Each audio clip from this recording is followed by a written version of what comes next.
I'm going to call this meeting to order. We're going to start with the Pledge of Allegiance. I pledge allegiance to the flag of the United States of America and to the republic for which it stands, one nation, Recording in progress. indivisible, with liberty and justice for all. Okay. So there are no announcements tonight, and we'll start with public comment. Is anybody here or in Zoom ready to make a comment? Okay, so first up on the agenda is the music license for Holden Farm Sunflower Shanty. Is anybody here from Holden Farm or Sunflower Shanty to speak on that?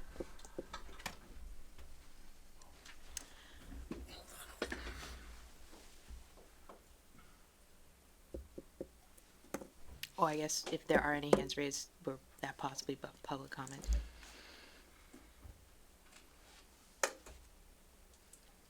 I don't have any hands raised on Zoom. Okay.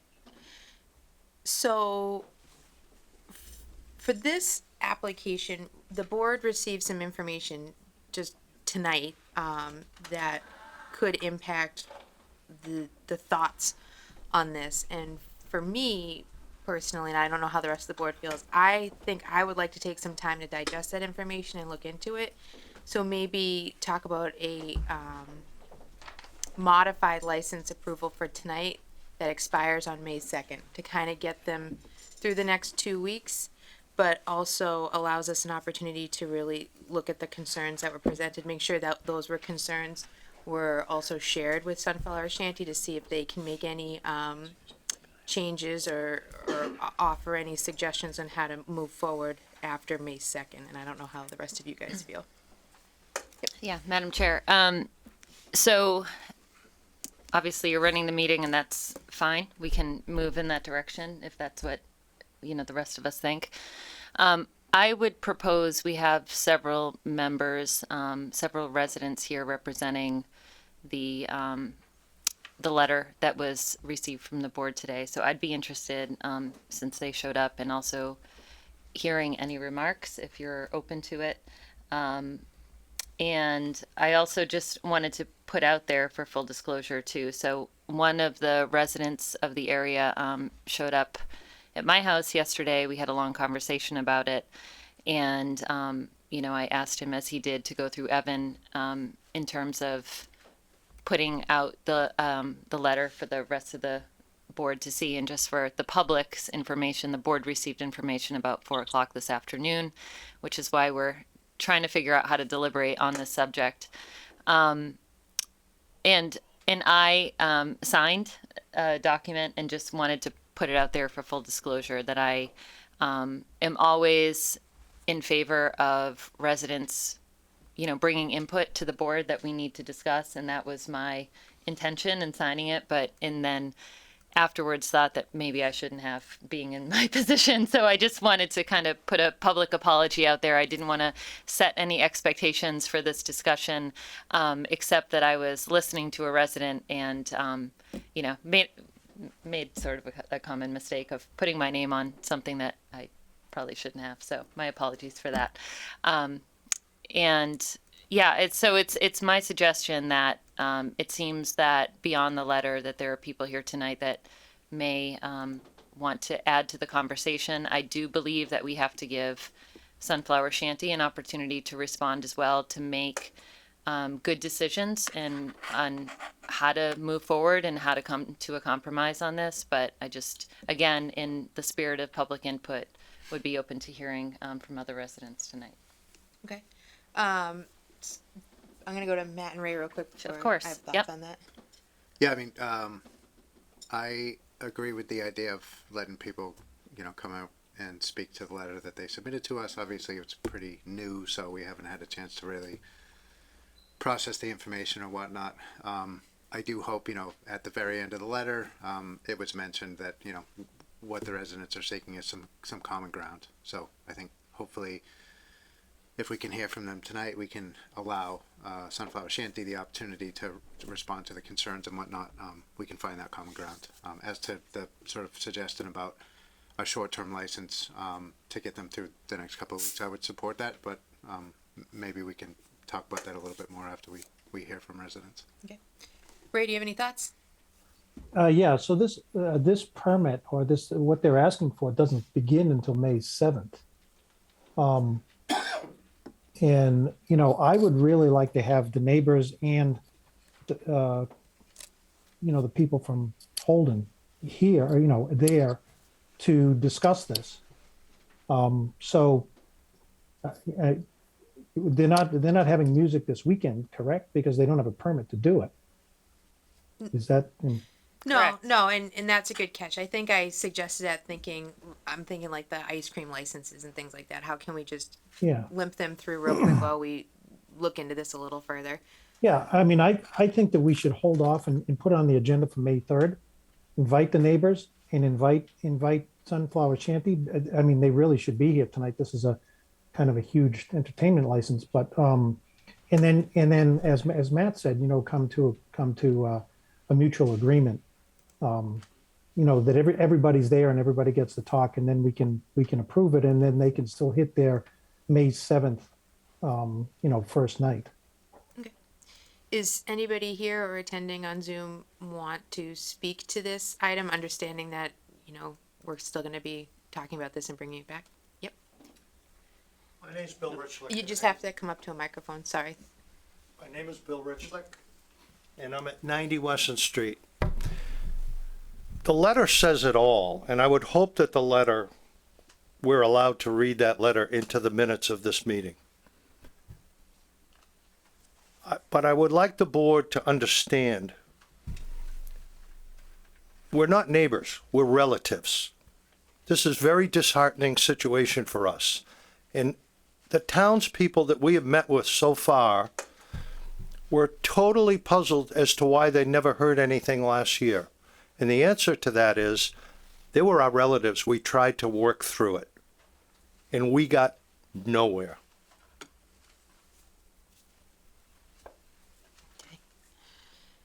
So I will say the letter is very detailed, and we will include that as part of the minutes. We might even include it in a future packet so we can discuss it further. As I said, we received it short notice tonight. So I think I would like to make sure Sunflower Shanty receives a copy of it as well, so that they can possibly respond and come up with any possible solutions for an upcoming agenda. Is it something we can read into the record tonight? I mean, it's your letter, sir, if you'd like to read it.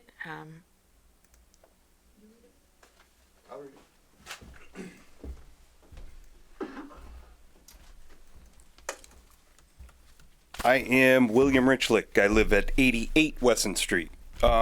Speaking to the short timing, we just learned of this last Tuesday. We were looking through minutes. There are no minutes available for the alcohol license.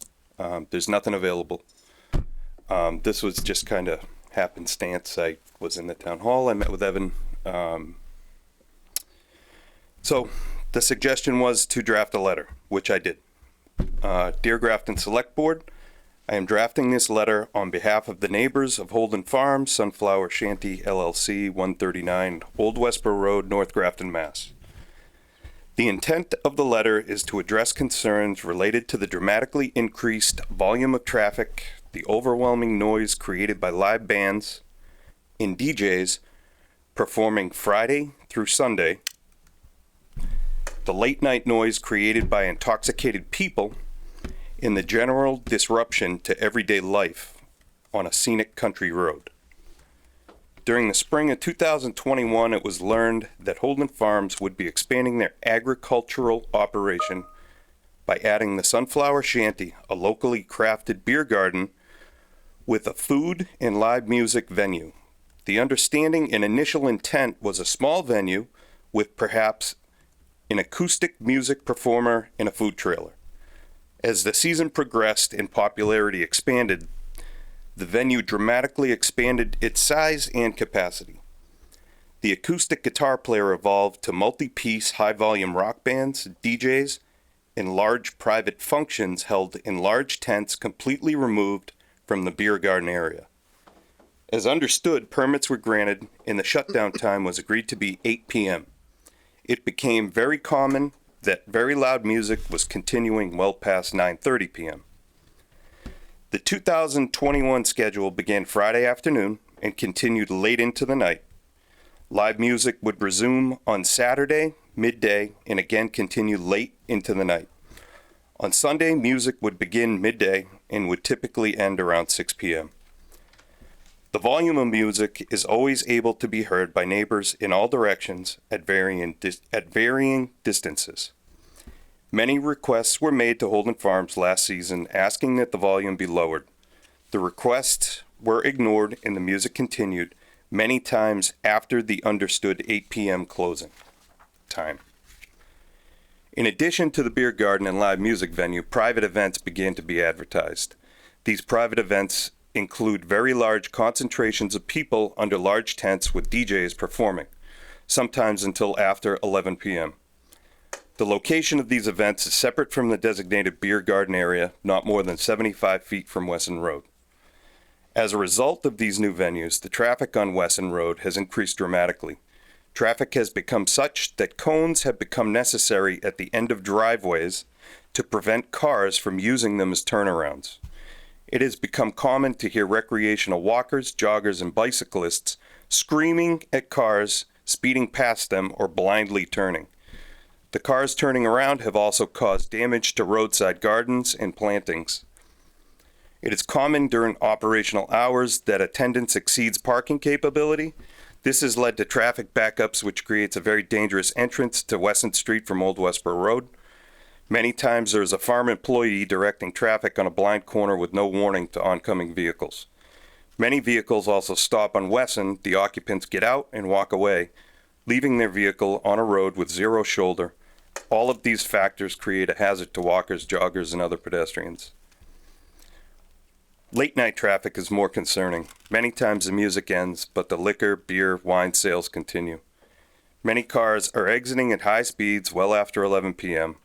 Cars have been observed throwing glass bottles on private property, plastic cups being disposed of out of windows, harassing people walking dogs, and people publicly urinating in plain view of the road. Along with the traffic concerns, the late night liquor, beer, wine sales often lead to intoxicated people screaming, yelling, and being generally disruptive. There are young children in the neighborhood, and people's ability to sleep, relax, or enjoy the peace and quiet their house affords them is being greatly affected, and in some cases, it is eliminated. Attached to this letter are signatures of residents with some or all concerns listed above. Also, we believe there needs to be much more oversight on the part of the town of Grafton to protect the neighbors' right to peace and tranquility that living on a named scenic road provides. Many have built or bought their homes for that very reason. It's our hope that common ground can be reached, the need for small business growth is understood, but neighbors and abutters need to be afforded some security and peace also. We thank you for your time and consideration. I obviously drafted the letter. I live directly across the street. I'm affected more than most.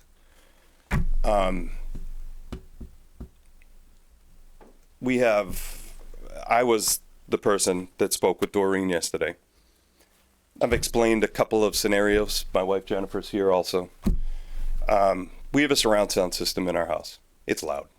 We typically watch it volume 7 to 10, depending on how loud our 13-year-old is. Typically during the summer, 25, 27, and you can still hear drums. I built my house in 2014. The lot was a gift from my parents. To say it means a lot is an understatement. My wife and I are seriously consider selling the house because of this. Not what I signed up for. If I do decide to sell the house and I list it this summer, what do? Do I tell a real estate agent you can't show the house after 4 p.m. on a Friday? Don't come afternoon on Saturday? Can't be afternoon on Sunday? Why? Because there's live music? Who's going to buy it? We have a lot of money tied up in our house. What did it do to the market value?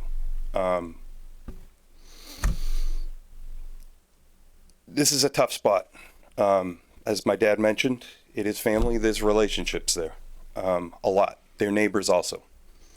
We have to live there. This is a tough spot to be in, it really is. I know a lot of people here frequent the Sunflower Shanty. It's a great thing to have in town. The way it was sold to us, the way it was sold to the town in the minutes from last year are small gatherings. I think the minutes, acoustic, the minutes were specific in saying acoustic, and they were, I forget where it was, but they were greatly more limited than what things became. Again, reading into the minutes, very short time to research and look back into things. It appeared last year when these issues came up, there were some concerns on the part of the board. Mr. Brass had provided information on the licenses being sought by the Sunflower Shanty. He explained to the select board what is allowable under the law. Different applicant, but at the same location. Mr. Mead stated this cannot be done again next year. He felt it should be a seasonal license. In another instance, Mr. Carlson would like to work on some sort of different structure for next season. There are countless mentions that things would be revisited. I'm not seeing any revisits in any of the minutes. There are no minutes this year. We don't know what liquor license have been granted. From what we're gathering, it was a blanket pack of, here's 30 liquor licenses. If I wanted to have a wedding on my property, the intent of the temporary liquor license is for an event. I couldn't come in and ask for 30. I couldn't have 30 weddings in my backyard over 30 weekends. It's a business. It's a farm. It's a neighborhood. It's not the place for bar that continues till 10, 11 DJs.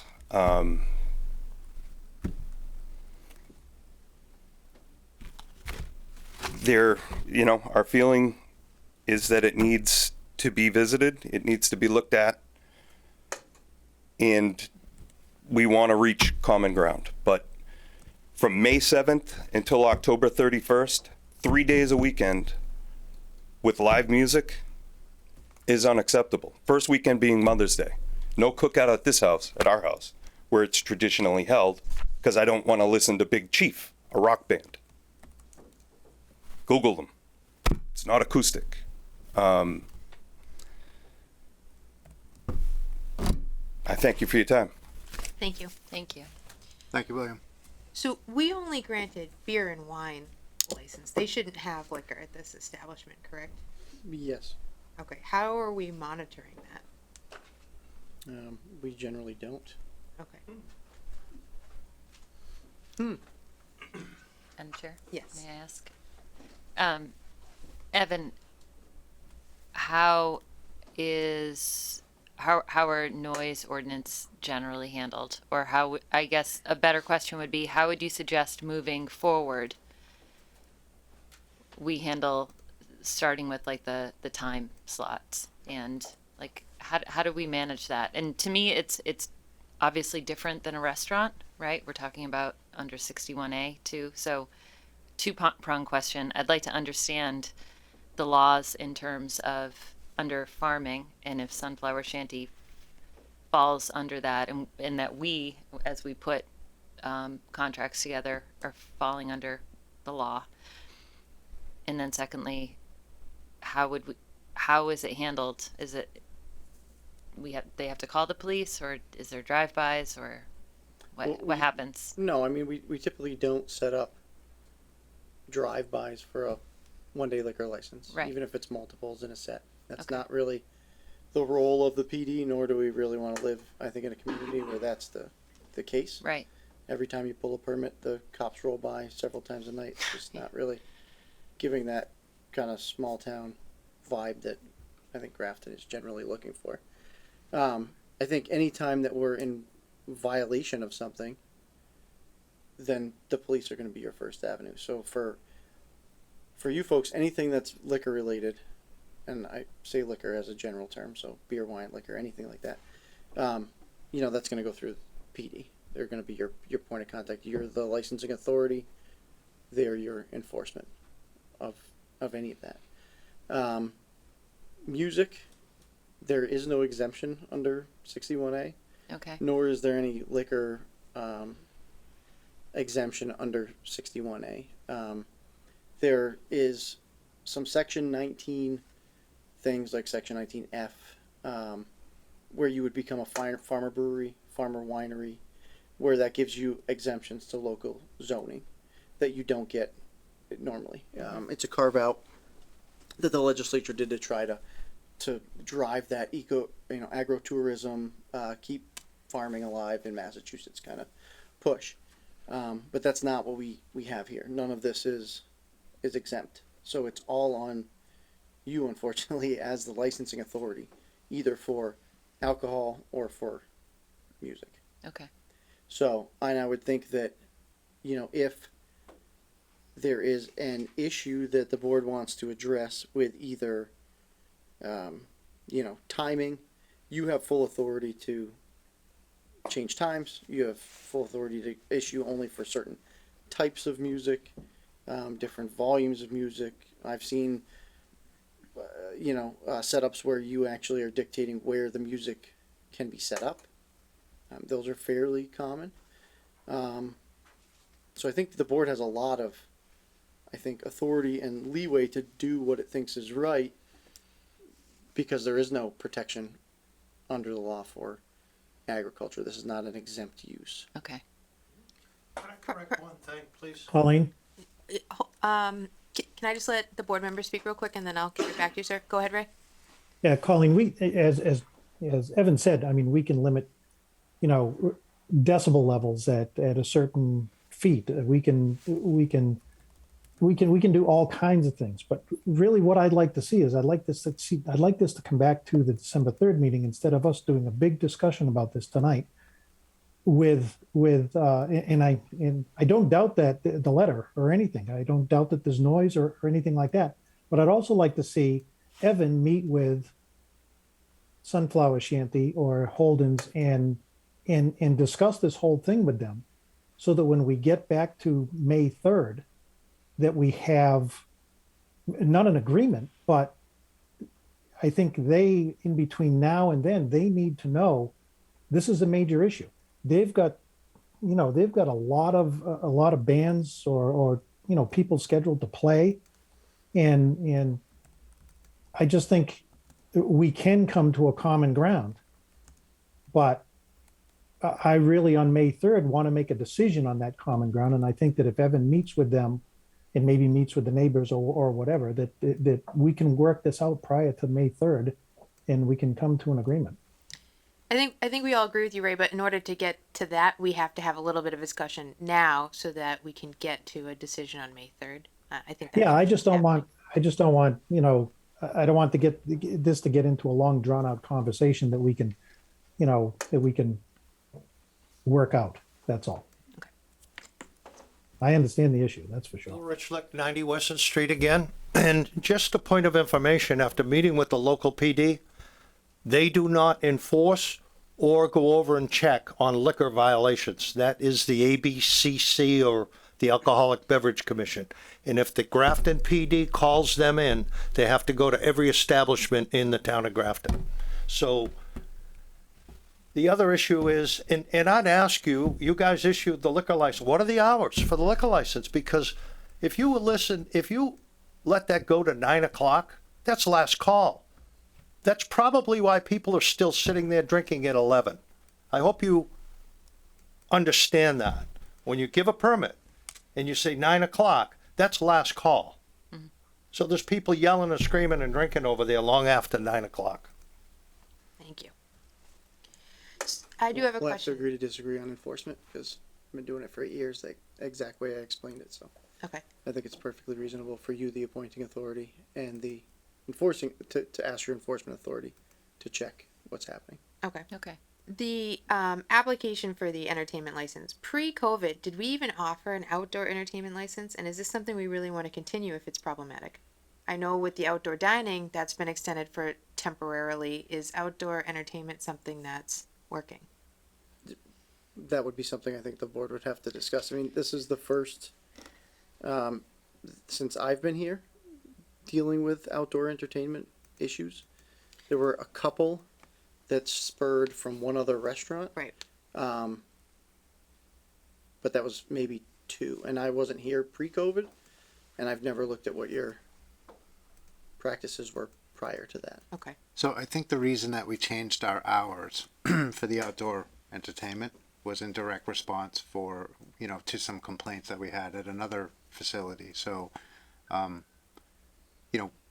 I think we just need to take this input into account and, consider what opportunities we have to shape these licenses and how this business runs. But I do feel like we need to give them an opportunity to be part of the discussion. So I think this is great. I definitely want to hear this. But before we go too far down the road of setting restrictions and all that kind of stuff, I think I'd like to hear from Sunflower and see what they have to say about it. Do you have anything else you want to add? No, that I agree with that. Okay. Ray, are you all set? Yep. Okay. So we're gonna bring this back to our next meeting. We'll make sure Sunflower Shanty has a representative there. Can we include this letter as part of the meeting packet as well, so that everybody can be aware of it?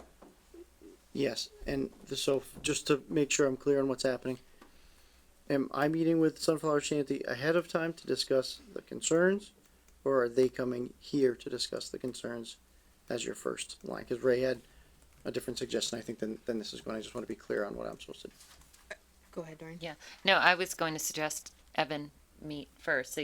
They're certainly welcome to a public meeting, but I think that would be a productive conversation. I don't think it's either or. It can be both. That's or fine. I just wanna make definitely sure that them here. We don't get here and on May 3rd and you're like, so how did it go? Right. Right. Um, Everybody's got tight schedules. We got a lot going on. So if you can't make that happen in that amount of time, no, I can make it happen. okay, great.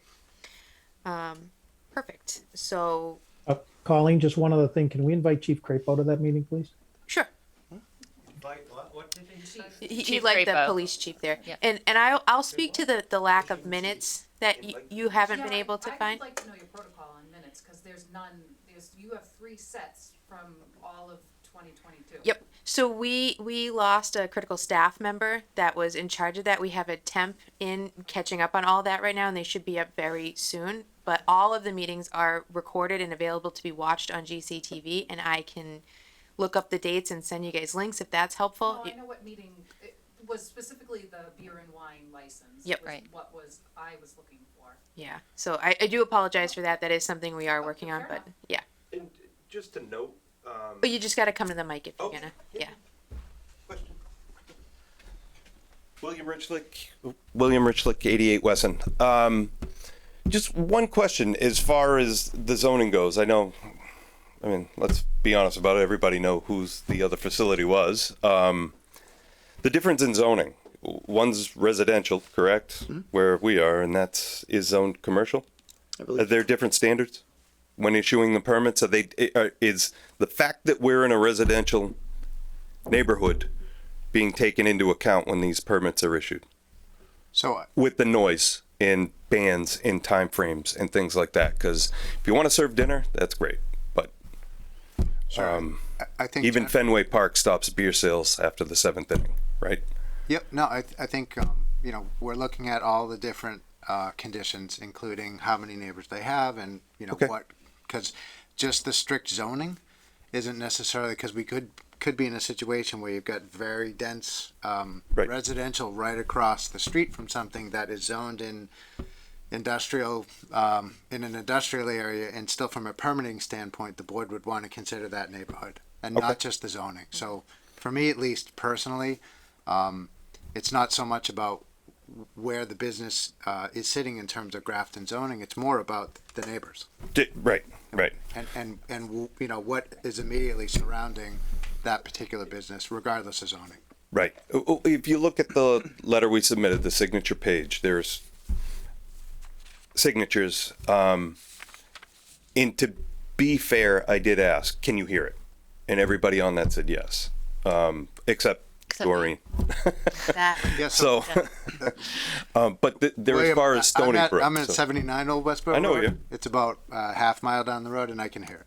So Okay. it's Right. So you can imagine Being right across the street. 400 feet, 300 feet. So so Thank you. we will revisit this at our next meeting in May. thank you very much. Yep. Are you closing discussion on this issue? Yes, for tonight. but we will open it right back up on May 2nd, I 3rd. thought that was the purpose of the meeting. Everything I read said Oh, that come they up to the would mic, be sir. represented here. Yep. On the posting of the meeting, they said someone from Sunflower Shanty would be represented here. Yep, and it didn't turn out that way, so we're gonna take no action tonight. So we're not gonna give them any licenses tonight, and we will bring it back in a couple weeks. Okay. Okay? How will that be posted? Same way this meeting was posted. It'll go up on an agenda, and then a packet will be available the next day or two with more additional information in it. Just please reconsider my comments about last call. And it Understood. carries it well into the night. Thank you very much for your time. Thank you. Thank you. Thanks, Bill. All right, up next is a one-day license for the Cummings School of Veterinary Medicine. If there is no discussion on that, I think it's for a couple different. Yeah, and you have Jessica Oh. Scott from Tufts. Hi, Jessica. Would you like to speak Hi. about these? I don't permits? have a lot to add. Everything's really in the agenda. It is for a couple events around the commencement time of the year. School activities as well. Okay. Thank you. And anybody have any questions at all, or if not, I can take a motion. Just confirming that all of the servers are tip certified? Yes, they are. And I believe the town has copies of them. I did provide copies when I submitted the applications. Yep. All right. I move the board vote to approve the following one-day alcohol licenses for the Cummings School of Veterinary Medicine. May 6th, 2022, beer and wine. May 14th, 2022, beer and wine. May 30th, 2022, beer and wine. And June 30th, 2022, all alcohol. Second. Motion made and seconded. Any discussion on the motion? Hearing none, we're gonna do this by roll call. Ray? Mead, aye. Matt? Aye. Roy, aye. DeFazio, aye. Perfect. Motion carried. Next, thank you very much for coming in, Jessica. Thank you. Feel free to stay. It's exciting time. Oh, she gone. No, she's out. All right. So contract for 95 North Street Design Services and Landscape Architect. Do we have anybody to speak on that, or are we just going to? You have Ray Dunnett from RDLA and Jen Anderson here. Hello, Ray and Jen. So Hello. If you Hello. guys wanted to review the contract really quick, you can go for it. Well, Ray, I'll start if you'd like. Okay. I just wanted to introduce. We went through the RFP process. We had a few applicants where we interviewed two, and both obviously very able and willing and competitive with what we're looking to do.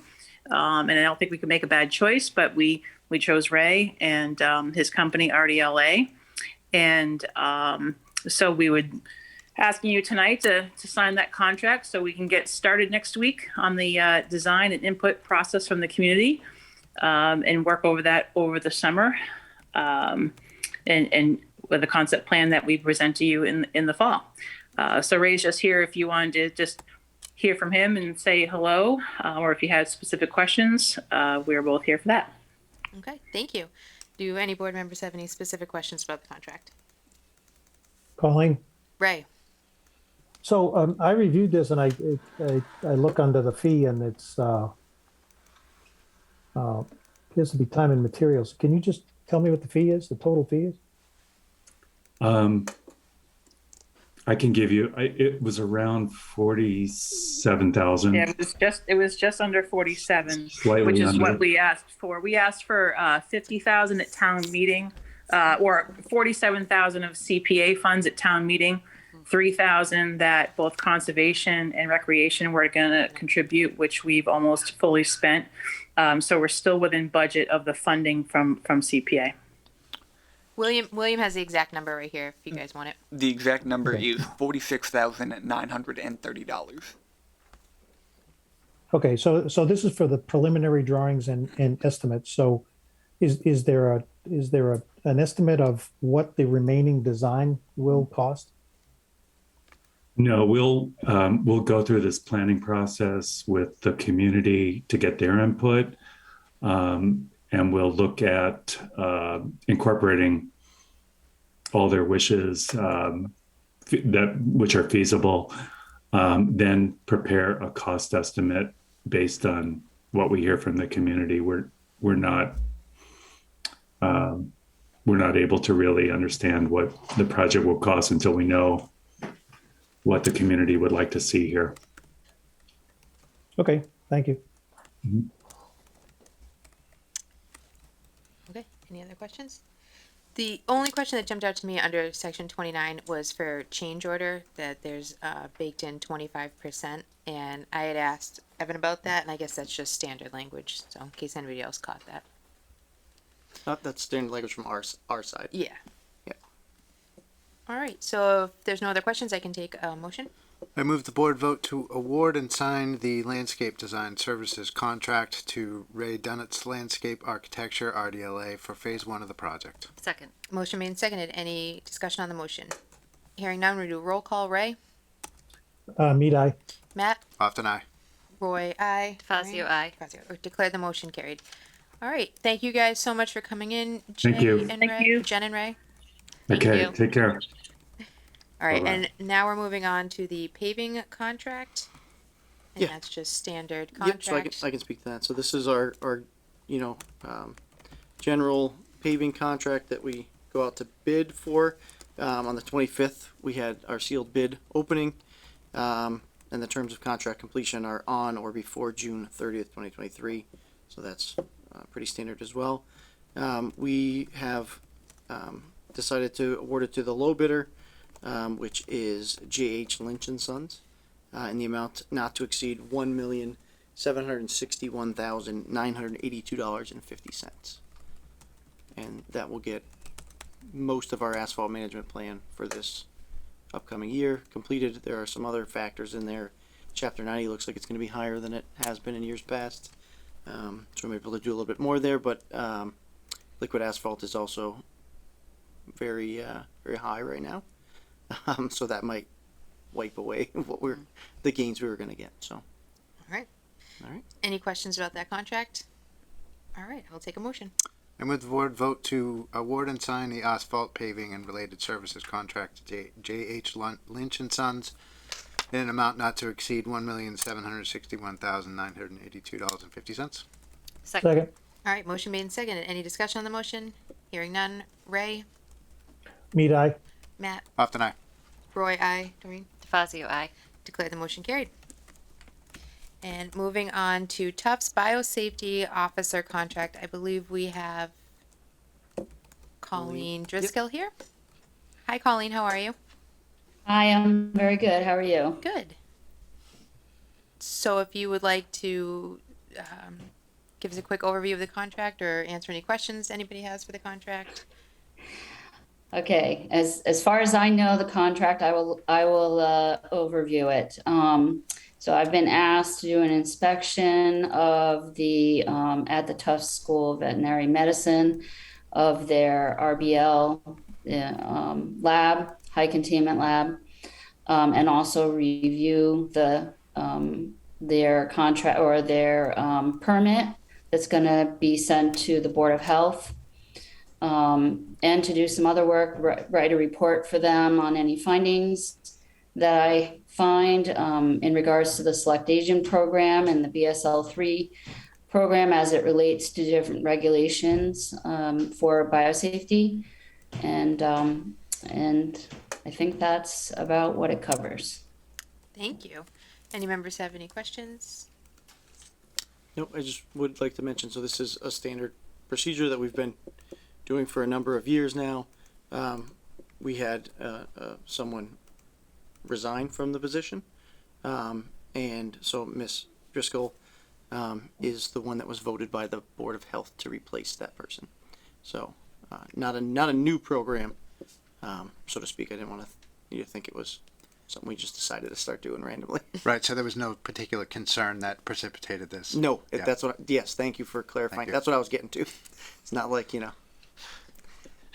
need it. Yeah, this is a permit that they require every 2 years. Okay. And I work at the University of Massachusetts Medical School as the senior biosafety officer there. And I can say that we have similar permits, not quite as in-depth. And we're actually getting ready to undergo a CDC Centers for Disease Control and Prevention inspection for our Select Agent Program. And so this is sort of similar, but on a town level. All right, good. Thank Thank you. you. I'll take a motion. I move the board vote to approve the contract between the town and Colleen Driscoll, designating her as the Tufts Biosafety Officer. Second. Motion made and seconded. Any discussion on the motion? Hearing none. Ray? Mead eye. Matt? Often I. Roy, aye. Doreen? Fazio, aye. Okay, declare the motion carried. Thank you so much for coming in, Colleen. Thank you. Have a good night. You You too. too. Thanks, Colleen. So next on the agenda was to have the EDC come in. We'll be passing over this and bringing it back at a future meeting. They didn't have time to post their meeting in time, so we just don't want to, do that. So we'll move right on to sign the election warrant with the town clerk. So the election warrant is in the annual town warrant, so when you vote to close and sign that, it'll all be together. All right, so I can just move right over that then, and go over it, or take the Wait, town was meeting that- was warrant out of order. I believe you can do it in one go, but I would defer to Evan on that one. I think you should do it separately. Okay. I haven't had any conversation about the order, but it would be belt and suspenders to just vote it separately. Okay. So should we just wait until we get to the warrant section later, or I think you should just do it now while you're on it, and then we'll Okay. move past. any questions about that? Take a motion. So are we looking at the warrant? We were just doing the election warrant. This is a confusing I thing see. for me. All right, yep. In here, which is now page 4, Yeah, I saw that, okay. it has the, which I don't particularly like. But Got it, so it's for the positions yes, and exactly. the So- dates of town meeting and all. Correct. Okay, Yep. got it. All right, I move the board vote to close and sign the May 2022 annual town meeting / election warrant. Second. We don't want to do the annual Just the- town meeting, just the Oh. election warrant. So can you Just the election. amend All right, it? I'll amend know my it says that, motion yeah. to remove town meeting. Second. Motion made and second. Any discussion? Hearing none. Ray? Mead eye. Matt? Often I. Roy, aye. Doreen? Fazio, aye. All right, declare that is closed. Now we have a change order request for the town common project. I see Mr. Scarlett here. Okay. Have our chairman, Bill Nicholson, here with us as well. So just to give a little bit of background to what you're looking at, so as you will recall, we had an original project scope that included the lighting and new benches, trash cans, really dealing with the walkways, replacing the brick. Those bids came in way under what we had anticipated, and because of that, we worked pretty quickly last year to try and move forward with having the bandstand made accessible, and also to really rehabilitate that structure, because it was far more deteriorated than when we had initially reviewed it at the outset of the project, which had predated that by probably 2 or 3 years at that point. We went through that process last year. We came to you guys in the fall. You approved 2 change orders, one for the work to be done on the bandstand, the other one for a backflow preventer. That controls the, it's a device that is integral to the irrigation system on the common, controls the sprinklers and whatnot. And it is not currently in code, so we've been working with the Department of Public Works to fold that into the project. So those 2 were approved last year. What we have now before you are 2 additional change orders. So if I can just walk you through them. The first one is change order 3. It's involving the motor vehicle accident damage. This pertains only to those pieces of the MVA damage that JAM is going to be. JAM is our contractor that we've hired for the project, that they are going to be involved with. So as you can see, that's just under $14,000. There is a significant additional amount of motor vehicle damage that is being addressed. Been coordinating that with the Department of Public Works. We have new granite posts have been ordered, new railings have been ordered, the hardware that goes along with that have been ordered. They've also been working with a service called Munitech that the town utilizes. They'll be doing the installation piece of it. I don't have the full tally of what those expenses are. I have most of it.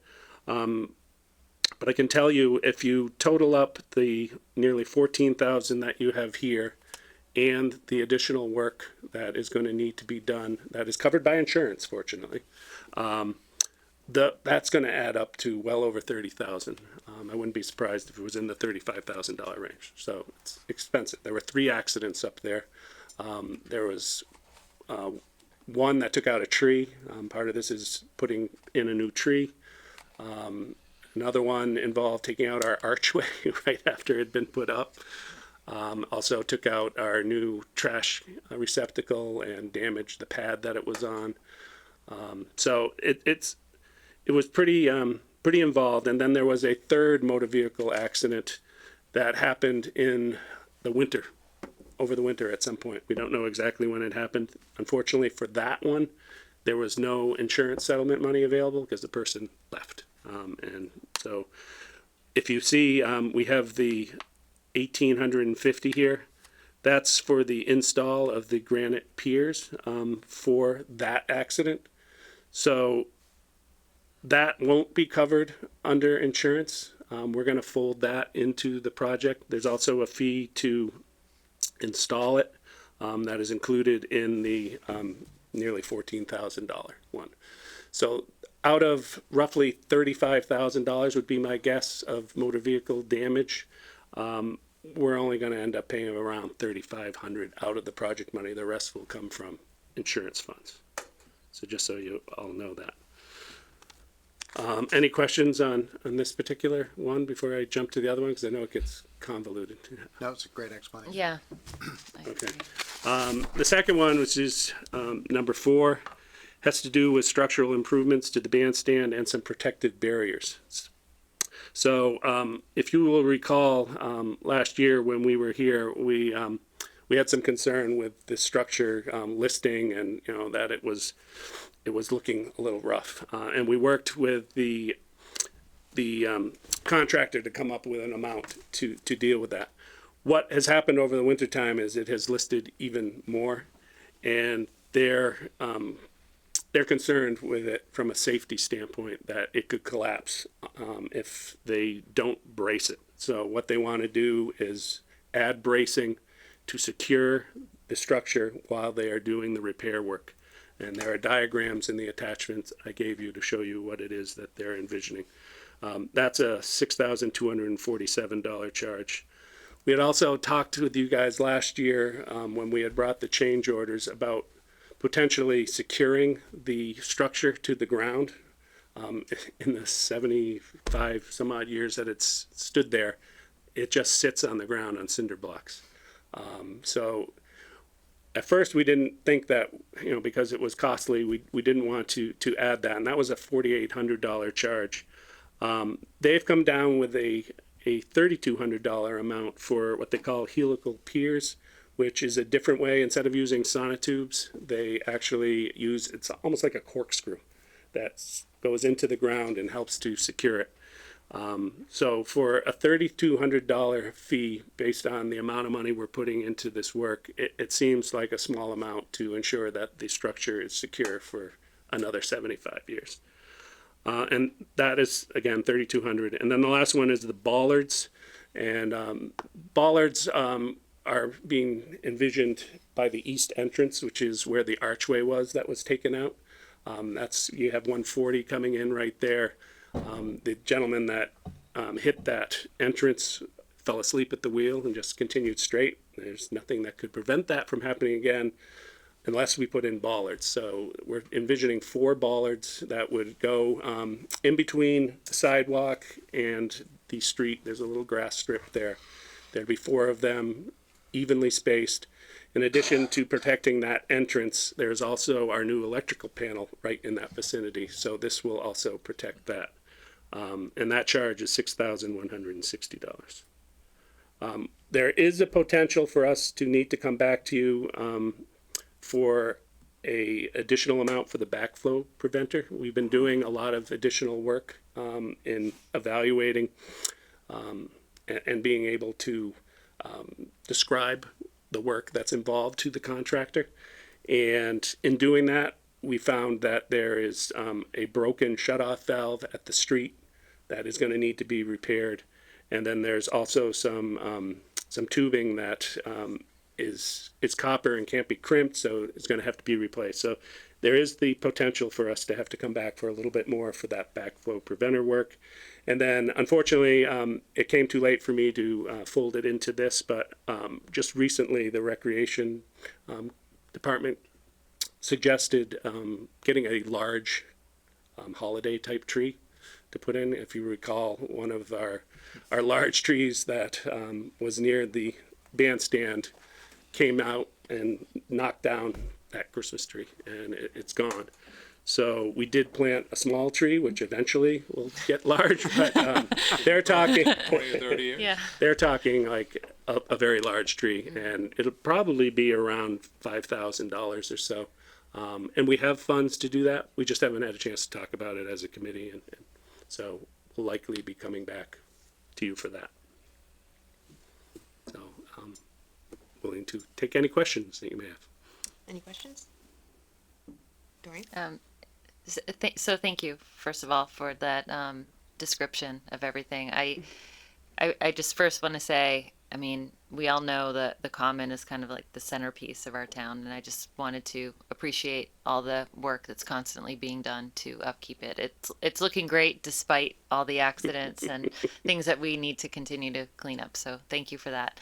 My question is really just based on timeline, curiosity of once these contracts are signed, how long are these projects expected to take? And then also my second question regarding the accident and the insurance information. And Paul, I think you brought this up a few weeks ago because this conversation came up. When are the lights going to be turned on from National Grid, and when are those, the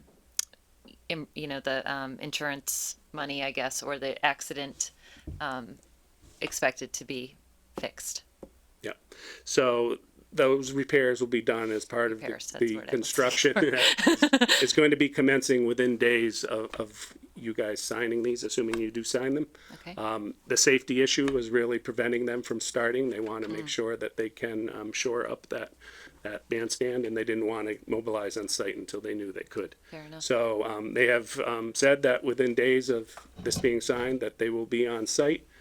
We have a 7/1 date for completion of the project. We're hopeful that it can be done sooner. It all depends on, supply chain, how it behaves. We have ordered a lot of stuff ahead of time. Great. So, we're still hopeful that we can meet that. But even if there are some elements left, the vast majority of it should be done for us to be able to have the 4th of July concert. Awesome. Should be awesome. Nice. As far as electrification goes, National Grid is not the most responsive company, and so I've spoken to Paul Canoia several times, and he said it's in their queue. Beyond that, I have no idea. Okay. Yeah, So- it's all paid for. There were 3 separate payments that we had to provide them, so it is paid for. Once the contractor is there, they've got the same contacts that Andy and Paul have. They will be pursuing it. It's just a matter of them coming, removing the pole, and turning on the electricity. So hurry up and wait. Yep. Yep. After, It's frustrating, believe me. after all of these are paid for, assuming that we all vote for it, of course, what's the cushion look like that you have left? So, there's still obviously some things in play here, but we are well under budget. Right now probably in the vicinity of 130,000 under budget. And that gets returned back to CPC, correct? Right. Anything that doesn't get used will get turned back. There are a couple of loose ends that, like the Christmas tree and the backflow preventer, and part of the backflow preventer is also, it's going to be above ground. We need to come up with some way to disguise it and protect it. So that is still something that we are working on. But we don't anticipate that being very expensive. No, they're all small items, but that's part of the project, and it won't be finished until we've completed that piece. Is the goal to spend down that as much as you can, or have you guys met with CPC at all to see if returning the funds, is that something they would like to see happen at all, or? I always would like to get fees, but Of course, right. I fully anticipate that there'll be a significant amount of money that gets returned to them. Okay. Yeah. All right, any other questions? Okay, take a motion. I move the board vote to approve the change orders number 3 and number 4 to the Grafton Common Improvement Project and authorize the chair to sign. Second. Second. Motion made and second. Any discussion? All those in favor, Ray? Mead eye. Often I. Roy, aye. DeFazio, aye. Declare the motion carried. Thank you very much. Thank you. Thank you. Thanks for coming in. We don't have any resignations, appointments. You don't have any appointments, correct, Evan? I do not. Okay, so now we're on to close the town meeting warrant, Yeah, which Matt tried to do, but we wouldn't let him. that's right. It would have been a lot quicker. Sorry. Um, All good. and then you voted to not do anything with it, so I guess we're free on the 9th. Yeah, Just- voted to remove town meeting. Yeah, good job. All right, so you have in front of you the proposed warrant. Can we pull it up so people at home playing along can look at it? Yeah. Do you want the warrant they're gonna sign or this warrant? The warrant, this warrant. Okay. I have questions now. We always have multiple versions because each version has something different in it. So one will have, like this one in front of you has the basics of it, right? So it's the article, who submitted it, and the vote. We'll have other ones that then start to build out the explanation, then the FinCom recommendation. So we have multiple warrants. So you signed kind of the generic version, and then, we work on it for the next few weeks to get all the information that we need on it. Perfect. There's not like a shadow warrant out there, to be clear. So, you want me to, am I doing this well? Yeah. However you want to do it. Okay, I'll do it. So, similar to last year, first page is our consent agenda. You'll notice that the difference in this warrant is that we have 2 consent motions. Motion 1 are all articles that affect the current fiscal year, and consent motion 2 affects the upcoming fiscal year. And we did that primarily because we now eliminate the need for a special town meeting, because we have a section that deals with current fiscal year. So do you want me to just go article by article? Madam Chair? Sure. Okay. So Article 1 is simply to move a sum of money from the Consub RRRRFA account, which is the Reserve Receipts for Appropriation account, to the Conservation Wetlands Revolving Fund account. So in our review of the chart of accounts, there is this Consub reserve receipts account that is idle. And so we're gonna shift that money into the wetlands revolving fund so that the Conservation Commission can use it to do their work that they do pretty consistently around, the Wetlands Act. Article 2 is, moving money for the cable committee. It's only $581. It's really just us cleaning up an old account that we will be no longer continuing into the new account structure. We also have some funds in Article 3 that we are going to shift over into our OPEB trust. So this is the balance of a number of different capital items that, you know, the item winds up coming in at $1,000 under budget, and then if nobody goes and sweeps that money, it sits in there. And so we found a number of accounts that that's the case. So we've taken that amalgamation of accounts and we will sweep that into OPEB to help drive that number up as we've been discussing, so we can start investing that money. The next one is Article 4, $69,824. This is the standard CPA Affordable Housing Reserve transfer. Article 5 is another OPEB. This is free cash to OPEB. This gets us another $50,000 into it. Pretty straightforward stuff. Article 6, also on the first consent motion. This is adjusting certain line item of the operational budget. You won't see this until right before town meeting. This is all the stuff that the accountant does that then comes up with a chart. So this will be ready for FinCom to start deliberating on probably tomorrow. But as they are aware, it's subject to change because things happen between now and May. So we're trying to predict what happens between May and July 1. We're also looking, so if you remember that barn at 46 Adams Road, this is Article 8. Mm-hmm. That was a demolition project that we did. That's also known as the Hennessy property. Mm-hmm. Over the winter time, the culvert at the Hennessy property has washed away. So there's a big gap now. You can't get from one side of the property where we just created the parking lot to the other side. So what we're going to do is that budget for the demolition and parking lot came in well under. And so what we're asking town meeting to do is reclassify the remaining in that capital line as the Hennessy project account, which we can then use to repair this culvert and any ancillary work that might be along that little road to make it accessible again. Then it's that's it for the first consent motion. So that's everything that impacts the current fiscal year. Any questions on that before I move on to? Okay. Article 9, consent motion number 2. That's the Here Town reports. That's a pretty standard article that we see. If no one hears reports anymore, you go on to grafton-ma.gov and review that information there. Article 10 is also part of consent motion 2, and that is appointing William G. Cook to a 3-year term as the trustee for Nelson Park and Memorial Library Building Fund. Article 11, consent motion 2 again. That's our Chapter 90 standard language. Nothing really special there. Article 12, consent motion number 2, is authorizes you to sell surplus items. Sorry, got myself lost there for a second. Article 13, consent motion 2 as well, is the annual article that authorizes the treasurer and collector to undertake banking plans. So again, standard. Article 14, consent motion 2, this is the 53.5 accounts. These are revolving accounts, and this is the way we have to do it under the Municipal Modernization Act. Article 15, consent motion number 2. This is the WRTA authorization article. Article 16, this one it reads a little wonky, so I'll explain it to you a little bit more. So this is consent motion as well.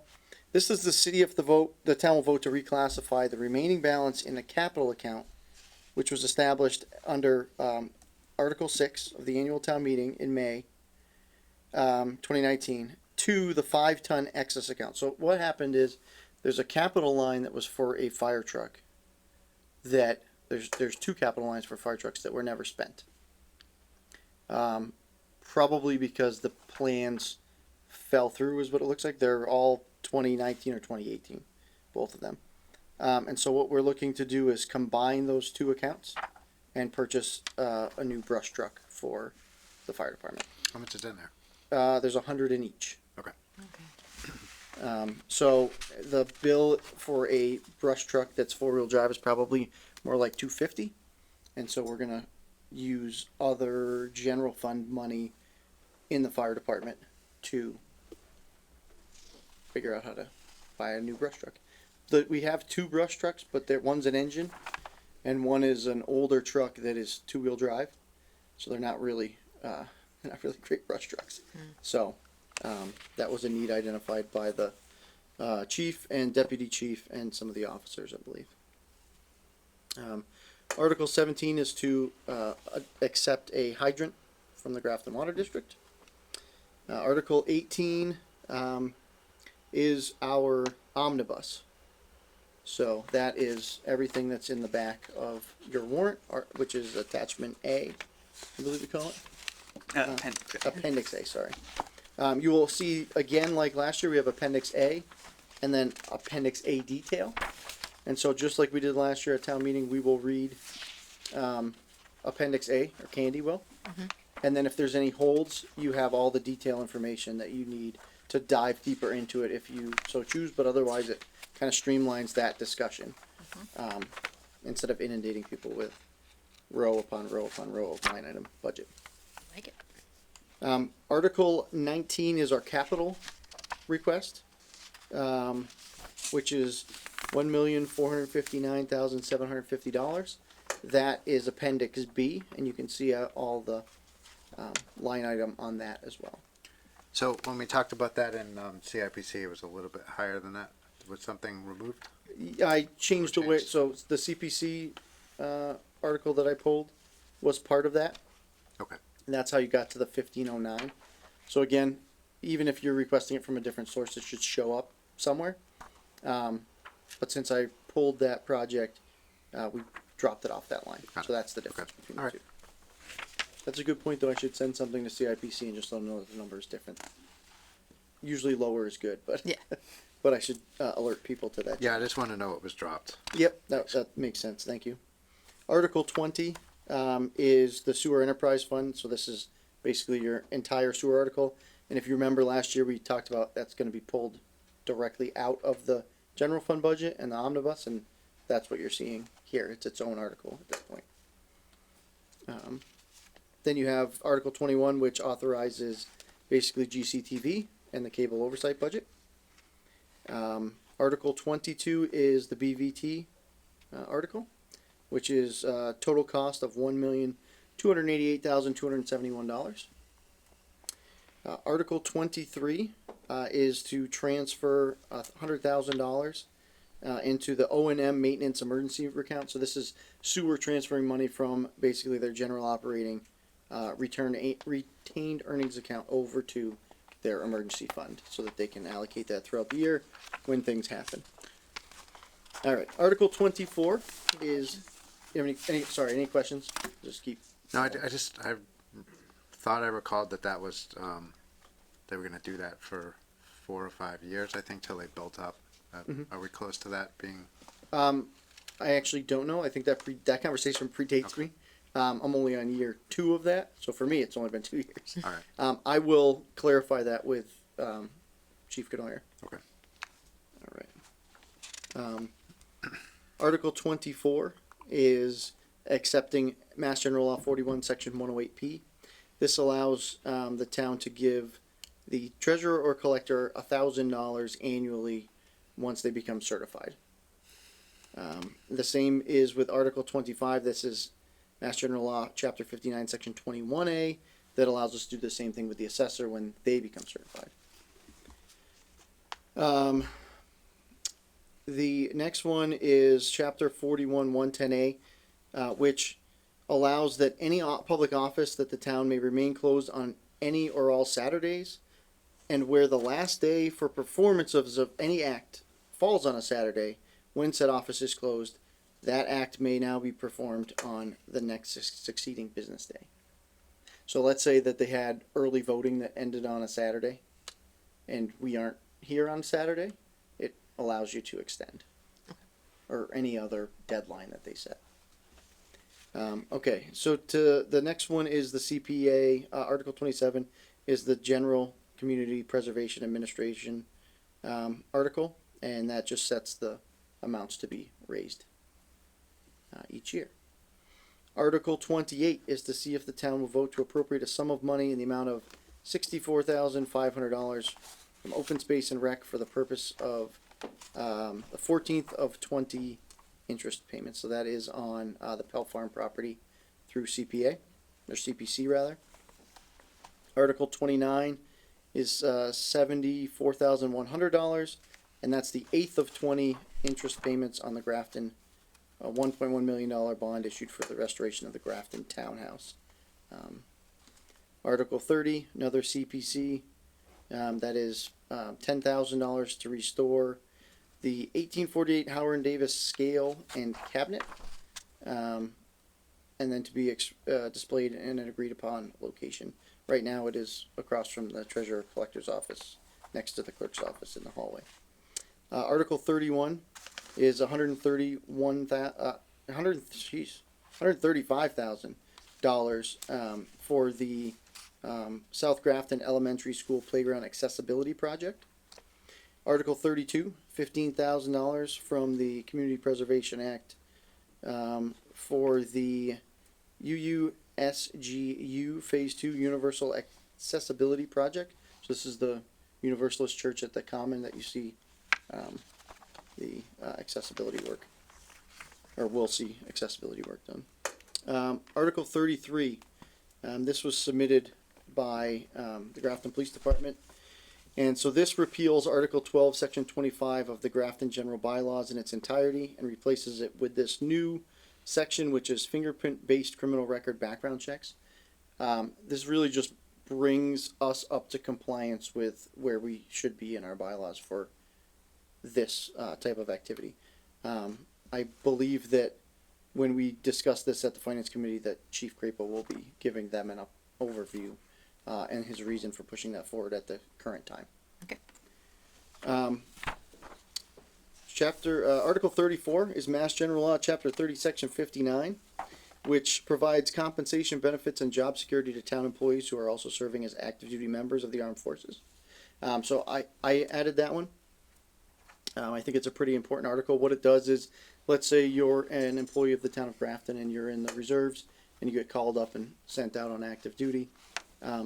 We will continue to pay you the delta between your federal income and what you would be making here at the town, and we protect your benefits and your insurances and all the rest of it. We don't have that already? We do not. Okay.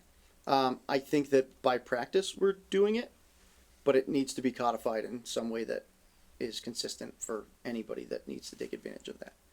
So I think it's a pretty important one to pass personally. The Article 35 is to repeal Article 2, Section 1A of the Grafton General Bylaws. That is to change the time of our spring and fall annual town meetings from 7:30 to 7, since we are now taking advantage of the ability to not have a special. We don't have to have the special at 7 and the annual at 7:30. You can just move everything up to 7 and roll right through.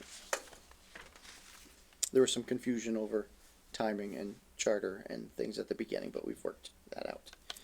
I saw you looking at the cupboard for the time. I love this book. I get it. All the information's there. Of course, that's what I did. There you go. Isn't it great? Yes. Article 36. This is us. If you folks remember, we had a gentleman come in that talked about coal tar-based asphalt sealants.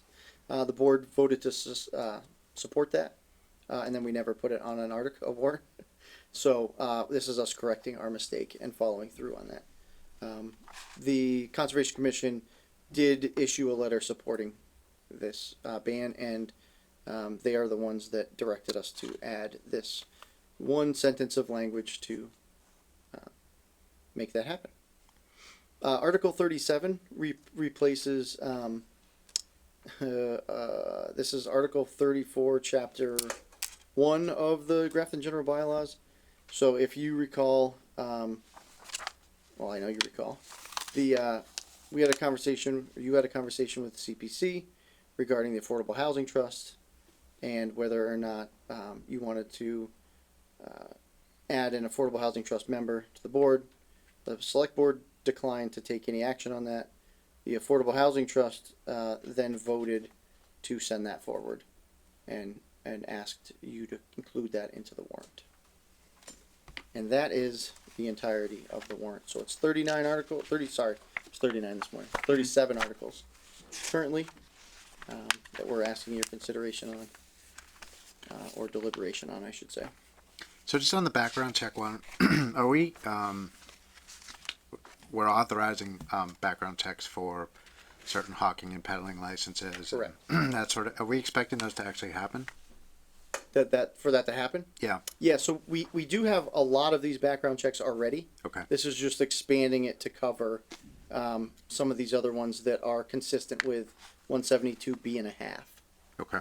So what it appears happened is that either 172B and a half has expanded over the years, or our original bylaw neglected a couple of those specific callouts, and this is the chief correcting this and modernizing it. Okay.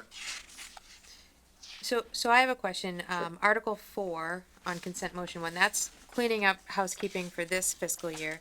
I thought we just took action all the time. So how was that not already taken care of? Because we're taking care of it in this one. I believe that you do this as a matter of course on your special Oh, and that's why. in that current fiscal year to get the finite amount. So I think they vote it and then you take action. Is that accurate? So, but even if we had had a special, we're Yeah. doing FY22 and then we're doing FY23 in the same year? In the same meeting? Shouldn't it, I guess I'm just confused about that. No, because we're doing, Cause they're different amounts, right? So this one's 69,000, this one's 77,000, so, right, so, but the one is raising it, one is appropriating it. So you're appropriating last year's money in this fiscal year. So, Okay. well, let me back up. You're appropriating this year's money in this year. Then you're instructing to raise in fiscal 23, and then at the special, I the see. next May, you will appropriate that money. okay, that's what I'm missing. Thank you. Thank you. Glad I was able to explain that in a way that it was working in my brain that didn't want to come out. Anybody else have any fun questions? Are you accepting any input from the floor? Public? Well, I mean, town meeting will be an opportunity to do input right now, but is it, Number 37, I just would like to have the opportunity to share some thoughts, considering all the dialogue that's been going on at select board meetings in the last few weeks. so I'm a huge fan of public participation, but I just don't think right now is a good opportunity, and I do think there's been a lot of discussion about that. I think it's just gonna be to the board right now. That's where we're at on this. Does anybody else have any questions? You are chairing the meeting. Okay, so if there's no other questions, we can vote to close the warrant. I move the board vote to close and sign the May 2022 annual town meeting warrant. Second. Motion made and seconded. Any discussion on the motion? All right, Ray? Need I? Matt? Often I. Roy, aye. Doreen? Fazio, aye. All right, declare the motion carried, so that is all set. And does anybody have any select board reports? Nope, okay. Town administrator report? Yep. Will, do you want to put that up? Yep. 1 second. It's a little sparse since we were here on the 12th, and then we had Easter break, so it's a little lighter than normal. It's real light because it's not coming up. Okay, there you go. Okay, thanks. You can go on now. We've been sitting here for a while. So budget update. I met with department heads pretty much every half hour on the half hour today. We went through every line of the salary and classification study adjustments, because we have to do that process a little cart before the horse because of the FinCom process. And so we've met with everyone. I meet with the GMEA union tomorrow to discuss. So all of that is going well. Those conversations have gone surprisingly well. you know, see how it keeps going. But it's been nice. I'm very warmly received by the department heads as far as how this plan rolls out and the consistency that it brings. They really seem to appreciate that. Been working with the finance director to close all of our interfund transfers. As you know, we're going to be doing a little bit different process. So rather than doing, 40 transfers on the special town meeting warrant, you'll be doing that as a joint vote between the finance committee and the select board this year, which was recommended to us by the Department of Revenue to streamline our accounting processes. Finance committee hearings, one tomorrow, one on Thursday, and then a potential one on the 26th if necessary. They'll be going over this material here. I don't foresee that being needing that third day. To be honest with you, we've been moving pretty quickly. As long as Andy doesn't ask a whole bunch of questions. So, let's get Andy. So Grafton Fire Department, really not a lot has happened.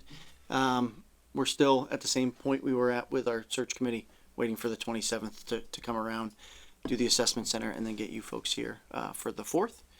And I discussed the brush truck as part of our capital discussion. When are we expecting the output from the assessment center? Is that? After the 27th and before the 4th. Thank you. Okay. It came out within like a day or two. It comes out usually within a It couple just days. it was a lot. Yeah. Big pack. We'll have to query Bob on what he thinks the turnaround of that is, but it'll be as soon as possible. Bob's aware of our time frame, so I would anticipate that's Friday the 27th. So I would assume that by Monday we probably will have it. 27th is a Wednesday. Yeah, that's what I said. Wednesday. Yeah, totally. Whatever. And Come on, Colleen. how many candidates? We're sending 3 to the assessment center. Okay. And we're assuming 3 are going to come and be interviewed by the board, provided that there's not some wonkiness that happens Right. with the assessment center that then requires us as a selection committee to get together and maybe have a different recommendation for you folks. Yeah. But given the 3 candidates that we've selected to move on, I think you'll have 3 candidates here. And when we do the meeting on the 4th, I think we wanted to try to mirror the interviews we had with the candidates this time, where one person reads the question, which allows for natural follow-up instead of kind of everybody assigned a question. That worked really well in the interviews, so I think we want to bring that forward to these interviews. Awesome. Yeah, it made it streamlined and just level, which is nice. That's it, I think, on that. I told you it was light. So various other updates. So Matt had reached out about Eagle Scout accommodations. And I wanted to talk through what we think that needs to, or what that should look like. I think it's a great idea to provide all of the Eagle Scouts that are achieving that in Grafton with a letter of accommodation from the town. Thanking them for their commitment to, their fellow humans, I guess is how I'd put it. I don't know. That sounds weird. But I guess I wanted to talk through the actual how we're going to do that. So, the way I see it, there's 2 ways to do it. We would do accommodation, and the board would vote to make said accommodation, and the chair would sign it. Or the board can have the TA's office draft a letter on behalf of the board, and then submit the letter to the board pretty much after the fact, right? So that we're a little bit more flexible to try to get these things done. So if it comes from my office and says, on behalf of the board, the select board in the town of Grafton, congratulations, blah, blah, blah, blah, blah, whatever all that finite language comes out to be, signed by me on behalf of the board, and then put it into your correspondence or into my TA update or something like that. We could do it that way. If the board would like a more hands-on approach, then I think we would do accommodation that, we'd actually put an agenda item on that you would be reading that into you can still read it the other way. It's just a matter of which way you feel more comfortable doing it, were my thoughts. Yeah, it makes sense. And I think, realistically, we're probably talking about 6 to 8 a year, something like that, between all the 3 troops that we've got. Yeah. So, not too many, but they're becoming fairly regularly. I like the latter suggestion too, because there can be times where we're not meeting for 2 weeks and, That was my concern. So like the one we're discussing now, we have basically a week and a half turnaround. Right. It works out that the board's meeting here, but we also only had a few days because of the holiday and to get this done. So I was just thinking it might give us a little bit better flexibility, and if the board's okay with that, then we would just write it, send it from our office, or send it with someone that's going to the ceremony if someone is, or however that plays out, and then just add it to the TA report. do you need a motion for that? So we'd have it ready going forward, or is it just I gonna be? I mean, if that's the way you want to do it and it's going to fall under my office, then I don't think you need a motion. I think the only other part of clarity I need to flesh out is how we're being notified that we need to produce the letter. Right. Because I don't want, I think it's awesome. It's a great achievement, and I want it to be recognized by the town of Grafton. I also want to make sure we don't miss anybody because we don't have ready access to. So like an Eagle Scout policy, and we can start talking about policies Good again? Lord, no. No more policies, Colleen. And so Matt, do you have any thoughts on how we would get that Don't say information? policy. So I think we just initially need to have a discussion with all the troops. I'm happy to do that. Okay. Because I know the leadership and most of them. And if not, it can definitely get directed. I think we just let them know that they need to notify us and within to give us enough heads up. So if we say a month before their border review, Yeah. That's sort of what the current scout under discussion, we're trying to get them something so that they can essentially in their whole packet of commendations from various entities from, the state level and local level and whatnot, that they can have that all basically to hand off to the scout as a part of their, their Eagle Border Review when they officially become Eagle Scouts. So I think it's just an informal discussion with the leadership with an expectation that they'll give us a month or so to kind of, fit it into our schedule. Okay. And I think that Yeah. sounds reasonable. Yeah, I think procedurally from their end, if they were to reach out to Evan, or the TA's office, that makes the most sense instead of. yeah, us maybe trying it to- just goes through the contact form on the town website. Yep. And that's like the official process. As soon as we get it, then you guys can just take it and run with it, basically. Yeah. That's a great idea. Does that work for everyone? Cool. Okay. Then that's how we'll do it. Ooh. I need you to write a commendation letter. Be happy to. No, we'll get that. The first one will be prior to Friday, so Got it. All I right. actually will need your help on that because I'm gonna book it up tomorrow. I'll do it tomorrow. Okay. Thank you. Okay. Great. All set? Yes, thank you. Perfect. Next up, we have correspondence, but we're also going to be talking about just correspondence later. So if anybody has any correspondence in the packet they want to discuss, or if you guys are okay, we maybe can take that discussion item out of order right now and just, if you wanted to talk about that, Doreen. About the correspondence from last week, you want right now? Yeah, just Okay. because we're talking about Yeah, correspondence, it great. kind of felt right. Yeah, perfect. Will, is there a way to pull that correspondence up on the screen just for public view? Yes, if you give me just 1 second, I can pull it up. Absolutely, thank you. Take it right out of here. Yep. So I'll start the conversation. So there was a correspondence last week that was in the packet regarding traffic safety off the common, and we didn't discuss it. We had a very long meeting last week, and I had meant to bring it up and highlight it last week, and it just slipped my mind. So I wanted to bring it back this week because it landed on social media, and there was a lot of commentary around the discussion, and people, including business owners, who said, yeah, we'll do anything to help. And just to summarize this letter here that's up, One Grafton Common in particular, there's a lot of accidents on the corner of 140 and going across the common. And my thought was, having the chief here last week too, just talking about traffic safety, I would like to ask the board if we could send this off to traffic safety committee to take a look at. There's walkways that, I think it's a matter of time before, unfortunately, someone gets hit. We just heard Paul Scarlett mention, the traffic accidents around the common, which we've been spending a lot of money to improve.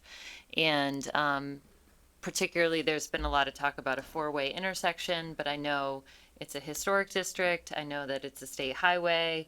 I know other select boards have talked about this in the past, but I think just per all the conversation around this particular email that or correspondent rather that was then highlighted on social media this week, I would like to see if the traffic safety committee could discuss it and maybe come up with some recommendations for improvement. So Yep.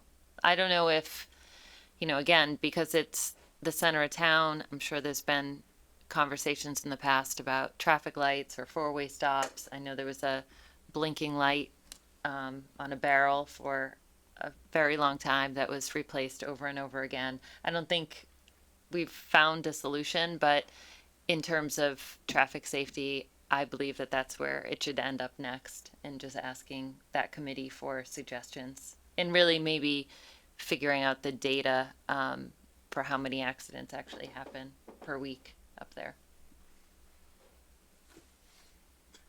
I'd definitely be in support of that. I mean, yeah, I don't know what the feasibility is because it's a obviously state maintained Right. road, but Right. I know in the past they've talked about traffic calming techniques where you put sort of a big bump on the way, the direct approach into the common, you rumble strips and different types of lighting to alert people that where there are pedestrians. I think we all walk that area pretty frequently. I know I definitely do, and yeah, it's dangerous. It's a little scary to be there, and that is where the common is. So yeah, I agree with that. Yep, absolutely. So who will send it? Can we Looking at the crash data. Nice. So They just gave me access to that. I'm still. do we have to vote on something like that, or can we just tell you I can that? just. send it. Perfect. Yeah, I don't think you need a vote. Okay. Okay. Thank you. Ray, did you have any thoughts on that? Well, I think it's a state-controlled highway. Right. So, 140. So we don't have, we'd have to talk with the state about, some type of traffic controls or something like that. Yep. So just to throw that out there. Yeah, it might be a longer conversation than we'd like to see, but I think I'd like to do something. Particularly as you're driving, if you're not on the state highway, but if you're going, is that still North Street? As you're coming into the common? I never know what that road is. You'd have to give me more Oh, detail of sorry. where you are. In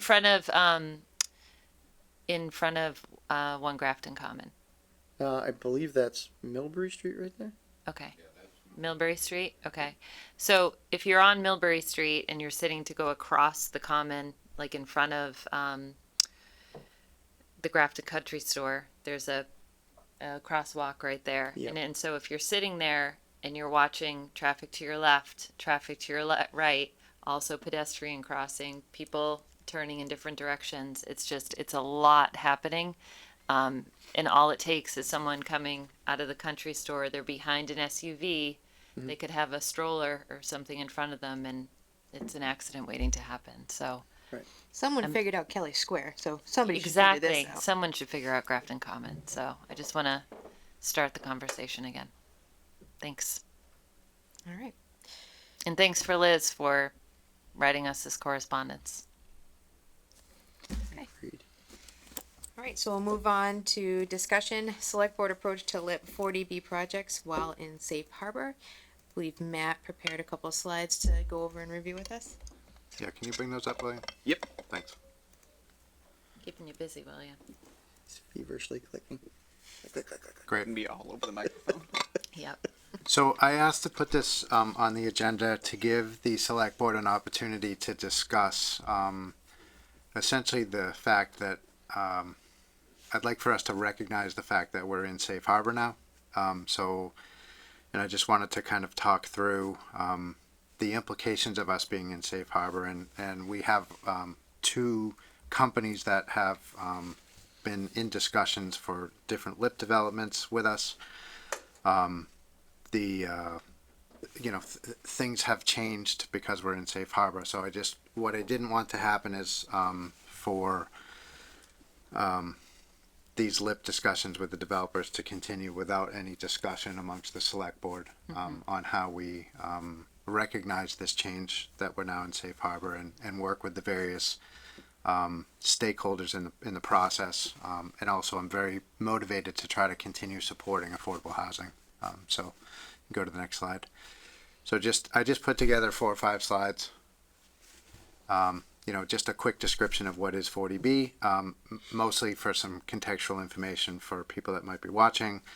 What is safe harbor? Once you get into safe harbor, what's the impacts to the town?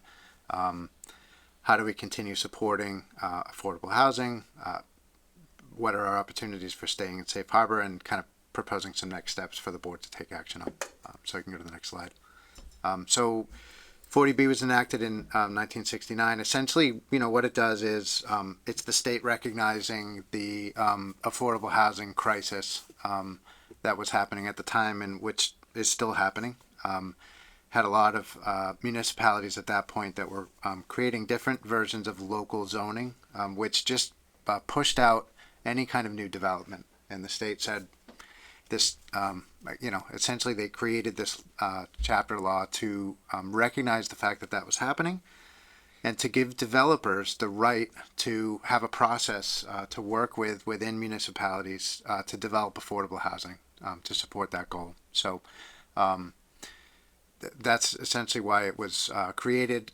So what the developers do is instead of going through the planning process and local zoning laws, they go to the zoning board of appeals through it's called a comprehensive permit, and they can develop developments that don't necessarily conform to local zoning requirements. So a good example is probably Prentice Place, I think, is one. It's a more dense housing development that wouldn't be able to be developed if it weren't for 40B. So the intention of it was really to give developers essentially a lot of developer rights to develop affordable housing and in combination with residential development. So there's a provision in the law which allows towns to go into what's called safe harbor. There are 2 versions of safe harbor. One version of it is if your yearly production is exceeded. I think that's actually not 100% correct. I think it's so I'll just correct that in the discussion here. I think it's a percentage of your 10% goal is the first threshold. So for example, the Pine Street development that we have with GSX, that gets us above 2% of our housing production that's needed to get to that 10% of affordable housing, taking into account all of the housing in Grafton. So the 10%, so that's one that gives us a couple of years. So I think, given what's happened with Pine Street, we're likely to have a couple of years of safe harbor, which means that developers can't use the 40B process to come in and just develop at will with sort of heavy weighting for developer rights. That is just a couple of years though. Once you get up to 10% of your housing stock counted against what's called the subsidized housing inventory, then you go into safe harbor until the town goes back under that threshold. So, if we consider all the developments that are happening between Pine Street and GSX, the GSX, that development that's happening up on 1727 Upton Road, the LIP developments that are being considered on Pleasant Street, Upton Road, Snow Road, all of the developments that are in process, like Prentice Place and all that are now starting to be counted. This is something that we hadn't contemplated would be possible in Grafton, but we have the numbers now to, contemplate us being well beyond that 10% threshold. But so once you're in that, have exceeded that 10%, then you're in safe harbor, which again, so you can go to the next slide. Once you're in safe harbor, whether it's temporary with that 1 or 2 year safe harbor, or whether it's the 10%, which is more permanent until you get underneath the 10% again. Now your developers essentially are left with a couple of options. So not being able to do an unfriendly or hostile 40B, they either have to build by right, which means they've got to build a conforming development according to our zoning bylaws, or they can go through a LIP process, which is a friendly 40B. So those are their two options once we get into safe harbor, which is kind of where we're at right now. And as we contemplate what that means for developers and the town, if we have just exclusive build by right, which means we don't have any friendly 40Bs, and developers are just going with the existing requirements that are outlined in our zoning bylaws, and they're going through the planning process, what we would anticipate is a significant reduction in overall residential development, because a lot of the residential development that's happened in Grafton since 40B was enacted has been because 40B was available to developers to go ahead and develop residential development, which included an element of affordable housing. So if we don't support LIPS and it's just essentially developers going to the planning board, our development of residential, capacity in Grafton will just drop. And really, in that case, if you're just going through the planning board, there's no real requirement for affordable housing at all. So we would expect that the continuing development of affordable housing would just drop off a cliff, really.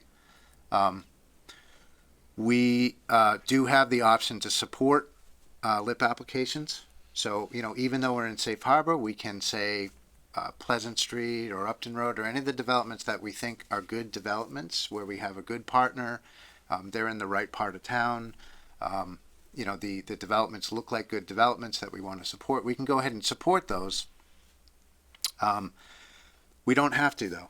So, once we're in safe harbor, either the select board could say we're not going to endorse these LIP developments, or even if we do endorse them, they then go to the ZBA for that comprehensive permit. Mm-hmm. The ZBA has the right to just shut them down and say, no, we don't think this is right for Grafton, and just essentially reject those LIP developments, which would force the developers back up into the sort of top bullet, which would be that they would have to build their housing developments by right, going through the planning process, which again would mean no affordable housing, much less density, all that. So that's sort of their options. The other impact that we have is, now that we're in safe harbor, we have more leverage with our developers. So that's a really important one. And I'll talk about that in the upcoming slide, but basically we'll have a much more opportunity to get, have the give and get dynamic with developers, where we'll be able to ask them for more. Right. I think, in terms of compensating us for infrastructure, for example, if we want to look at sewer and water, if we want to look at impacts to the schools, some of the stuff that you brought, Colleen, to the table in terms of those. HCAs. Yeah, the HCAs, those come into play when you're in safe harbor, particularly if you're in safe harbor for a number of years. So I think, we're over the next year or two, we're in that, we have those opportunities opening up to us. We can contemplate better integrated new developments. So we can talk to the developers about what types of amenities we want, sidewalk infrastructure to connect those developments to other developments to create better neighborhoods. There's a lot of things that we have available to us to kind of discuss, having more leverage with the developers, because they can't just say, oh, you guys rejected our LIP or aren't going to support it, so we're just going to go with the 40B. And, the state essentially is going to always heavily favor the developer who's going through an unfriendly 40B process. So that not being available to the developers, it really gives us a lot of leverage going forward. So you can go to the next slide. So, the way that I'm looking at this is we want to stay in safe harbor, right? So we're now in it. We're in it for a couple of years. we have some opportunities to stay in safe harbor longer. We have the opportunity to sort of move from developer-led growth to more deliberate town-managed growth in town. So I think the way that we stay in safe harbor, there's a couple of opportunities for us that I'd just like for us to consider. The first is to support lit projects. That's an easier thing. We can just work with the developer. You know, I've been impressed with Eastlake and the proposals that they've come to us with. They've been a great partner to the town. I think they've given us a lot more information than we've even asked for, and they've been very responsive to giving us the information that we need to evaluate these proposals. So that's one way to do it. Again, we have to discuss with ZBA, you know, their support for these lit projects. So there's going to have to be some coordination there and an understanding that this is a way for us to promote affordable housing and also keep us in safe harbor. A more difficult, but I think equally, you know, something that I'd like to pursue is to consider some inclusionary zoning, and that is basically changing the zoning in town to allow development by right. So even though we're in safe harbor, we would change our zoning in certain strategic parts of town, so that developers would have the right to build more density or other elements without going through the ZBA process at all. They would just go through the planning process, through the planning site review and planning approval. But include affordable housing. So we can do lots of things. It's similar to what we have with the MBTA zoning, right? So Massachusetts is also recognizing this affordable housing and general housing crisis that we're in. They said to all the towns, we need a zone that's around the train stations, any of the commuter rail stations, that includes the right to build more housing density. And they're prescribing within that half-mile radius 15 units per acre. So you can imagine that's pretty dense, right? At a minimum, it's you know, maybe 3-story type of townhouses, things, you know, that type of thing.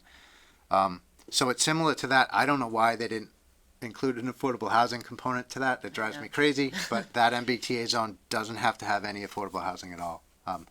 But if we were to do local zoning, we absolutely can do that.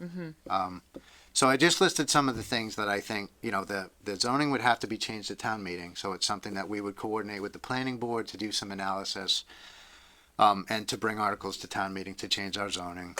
You know, that has its own difficulties, but, you know, that's the process. I think density in the right areas can definitely have some benefits to Grafton. It is in alignment with MBTA zoning requirements. So while we're looking at zoning anyways, I think it's a good opportunity for the planning department to look across town and see where our opportunities are. And this would be very much in alignment with that.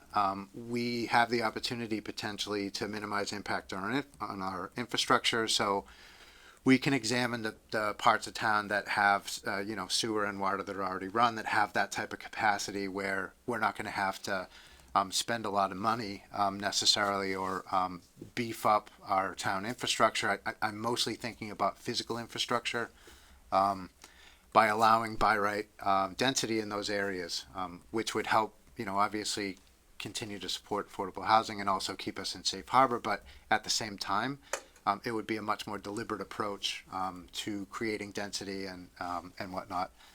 There's some huge tax benefits. I think we all saw the community impact analysis from Eastlake. So, you know, this is a way for us to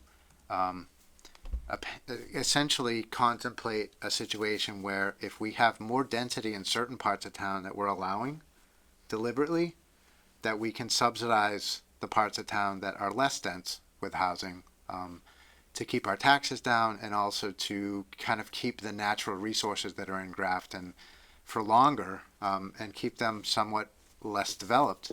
You know, people always talk about the character of town and they love open space, and one way to support that flavor and that small town kind of feel is to be intentional and deliberate about allowing more density in certain parts of town. So that's an important one.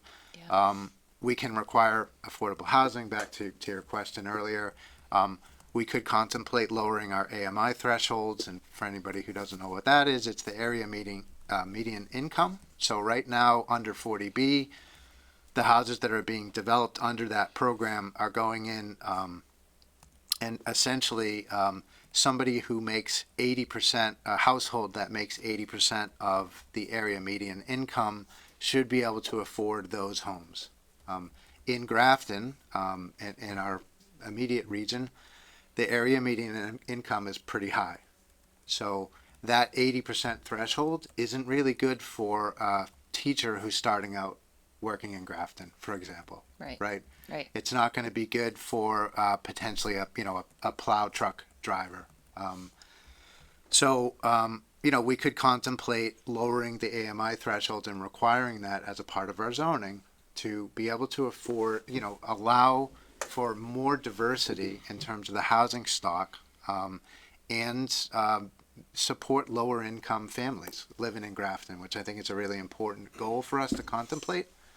How low we could go, lower than the 80%, I don't know, but it's something that we would have as an opportunity. So something for us to consider. So can hop to the next one.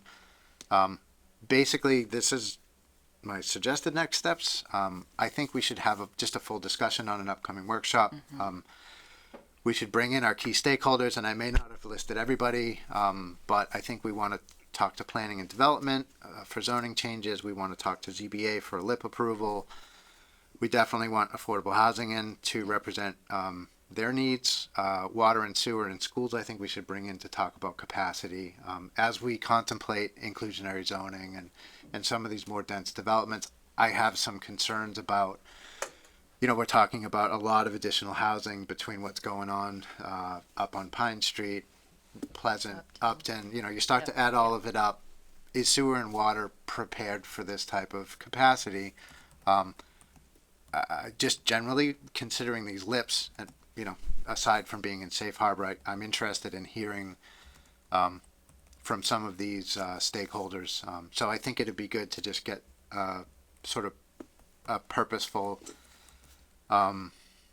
workshop together to just talk about those things. And the last thing is, in that workshop, we could contemplate putting together a working group. As we're thinking about things like zoning changes and analysis of physical infrastructure, capacity, zoning, potential policies like land use policies. We've got our comprehensive plan is being developed, continuing to be developed. I would imagine that potentially this work group could input some input into that comprehensive plan in terms of land use priorities. Absolutely. Community engagement messaging. Yeah. This is new for Grafton. And what I don't want is for the message to be that we're in safe harbor now. Now we can just stop 40B developments altogether, and we can stop affordable housing development. I think that's a huge mistake. So I think we are going to need some messaging around this. Yeah. Thank you for putting these together. Yeah, really well done. Thank you. That's what I would suggest. Okay. All right. Any questions? Comments first. I think it's a great suggestion. I think sooner than later we should have a workshop and invite these key stakeholders in if the rest of the board agrees. Yeah, let me think about some questions. I'll pass for a moment. So I think that's a great suggestion of how to do that. Internally, we have been working to put together a meeting with water representatives, sewer representatives, planning, building, myself, to start looking at the capacity issues on our side of the house. There are some wastewater load considerations and some water supply considerations that need to be taken into account when you're looking at this kind of density, this kind of growth. I think that we are quickly outpacing our water and wastewater planning, which was supposed to carry us to 2038. I think your population has far outpaced what was what was envisioned in that. And so I think we really need to have a really, I think, pragmatic conversation around what we can support for growth residentially, and then you also need to have a conversation about what that does to your commercial and industrial capacity later, because you know we have a finite amount of resource, and how do you divvy that up? What type of growth is what Grafton wants to see? I mean, I'm right there with Matt. I think that abandoning the principles of 40B after safe harbor is probably a mistake. I think that there's clearly a need for affordable housing here in Grafton.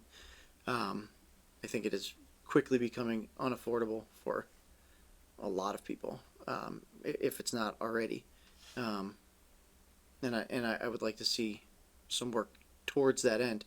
I just want to make sure that we're doing that in a really pragmatic way, so that we understand at what tipping point we need to talk about water and sewer infrastructure upgrading, if that's even possible. Do we have the room? I mean, there's a lot of considerations. So we're going to start those conversations on our side, which I think will dovetail into the board's conversation, and we'll be ready to have those conversations about capacity at that time. How long do you think it's going to take for those conversations to? If you're starting, I mean, we can start the conversations. I don't know that we're going to have everything figured out. Paul came to see me today.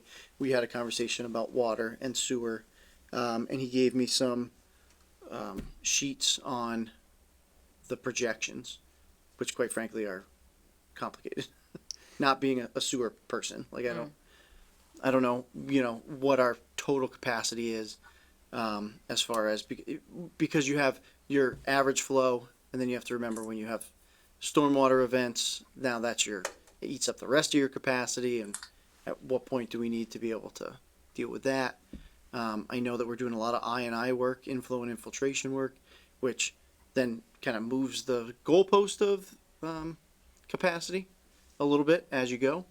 But how does that impact our total capacity? So there's a lot of those questions I think that need to be refined, to the point where we might at some point think about commissioning another study just for that, looking at that, with maybe through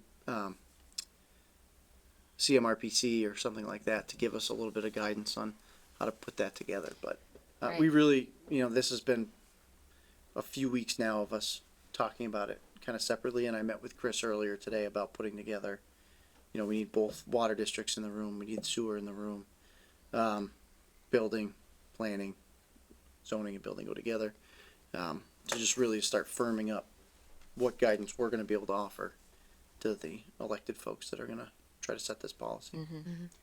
Yeah, I think schools is important too. Yep. For a couple of reasons. That schools is always the first thing that comes up. Oh my God, residential development, we're bringing all these kids into town, and we're going to have to build new schools. They've done a pretty good study, which includes actually a lot of the expected known development as of 2019, which includes most of it, even things like Pine Street. Right.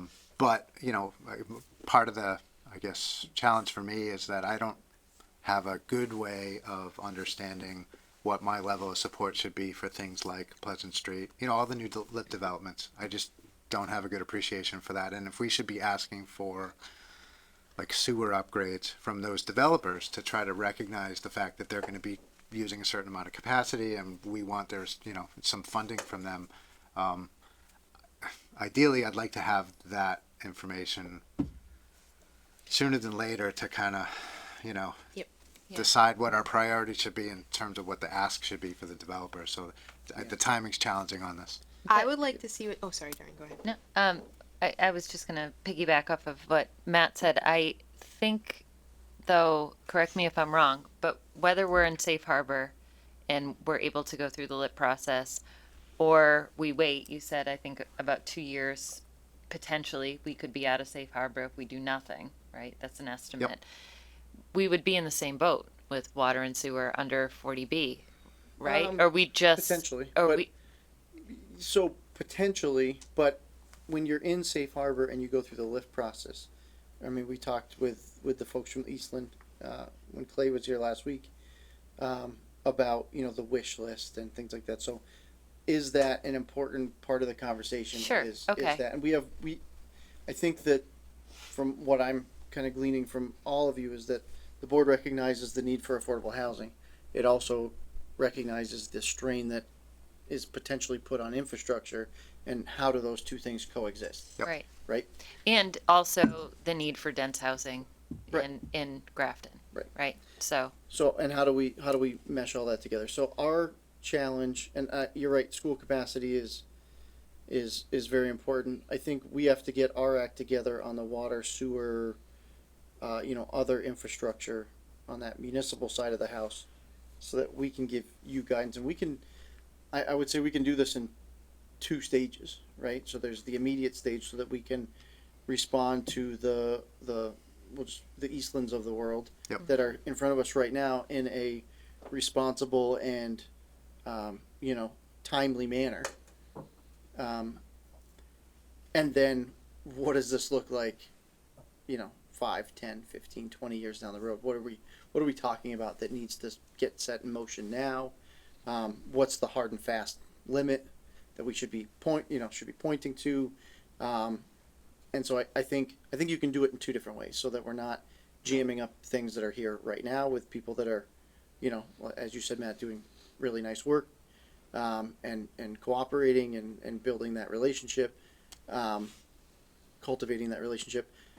But then how do we also protect Grafton from running into some infrastructure catastrophe that we didn't plan for 10 years from now? I think that's the. Yep. I think you can do it in 2. Or limiting commercial capacity. I mean, your point on that is well taken. Colleen. Right. Yeah, Matt, excellent job on this.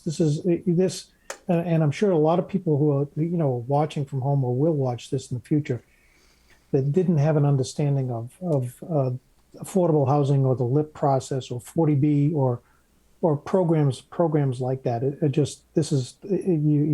You've given us so much information here, and it's great. So I am 100% in favor of affordable housing. I have an issue with the definition of affordable. And Matt, you touched on this earlier about the AMI. You know, affordable, I would like to see affordable housing that allows residents or people coming into town who make minimum wage to be able to rent an apartment, to live in town, to, you know, support their family and not, you know, have 80% of their money go to rent or mortgage. So I think in this whole process, I think we also have to look at that and try to come up with a program or try to come up with something to help the people who are not are below the affordable range. Yep. And there's a lot of people below that affordable range. So you know, I'd like to do that, but Matt, that was great. It really, you know, great information, and hopefully we can move on this, you know, quickly and work with some of these developers. I'm not overly crazy about density housing. I'm really not. You know, I'll refer to Snow Road, for example, you know, 300 units on 14 acres, you know, is 1,950 square feet per unit. That's dense in that area. So, but, you know, those are things that we can work with the developer on. And, but I really want to work on the definition of affordable so that we can create affordable housing for all. So that's all. Yeah, I mean, I'd agree with that, Ray. You know, they're talking about 4 stories, I think, on Snow Road, which is, you know, higher than the other 2 developments we're looking at. I think we have opportunities now that we're in safe harbor to discuss what's appropriate, and maybe it's, I don't know. I don't know what it is, but I'd be interested in hearing from ZBA. I know, you know, they worked with the developers at place to knock them down a level, I think. Kind of change some of the look and feel and orientation of their developments and whatnot. I think all that's kind of on the table at this point. So maybe we could put together some design guidelines for developers to, say, what's palatable to Grafton if you're going to stick it in a residential neighborhood. And I don't know. But I think that's kind of a longer term discussion for that working group. So, the density is going to be a concern going forward for sure, particularly as it relates to not just the aesthetics of it, but demand on town services. Yep. So if it's possible, we've identified some of the key stakeholders that Matt outlined on the slide. Can we kind of replicate what ARPA did? Reach out to them, get their wish list going so that we can make mindful decisions in the short term for people like Eastland, and also have a meaningful conversation when we do get them all in the rooms, why they're asking for what they're asking for, instead of having everybody just throw ideas at us, but we'll be able to respond in a more prepared way. You mean from the stakeholder groups like the Water, sewer, okay. schools, Just making affordable sure I'm housing. clear on that? Yep. Yeah. Yeah, we can develop that. So I thought that was watching ARPA do that, I thought that was pretty interesting, and I want to replicate that process here because it seemed to work. Okay. I don't know if anybody agrees with that, but. Makes sense to me. Okay. All right.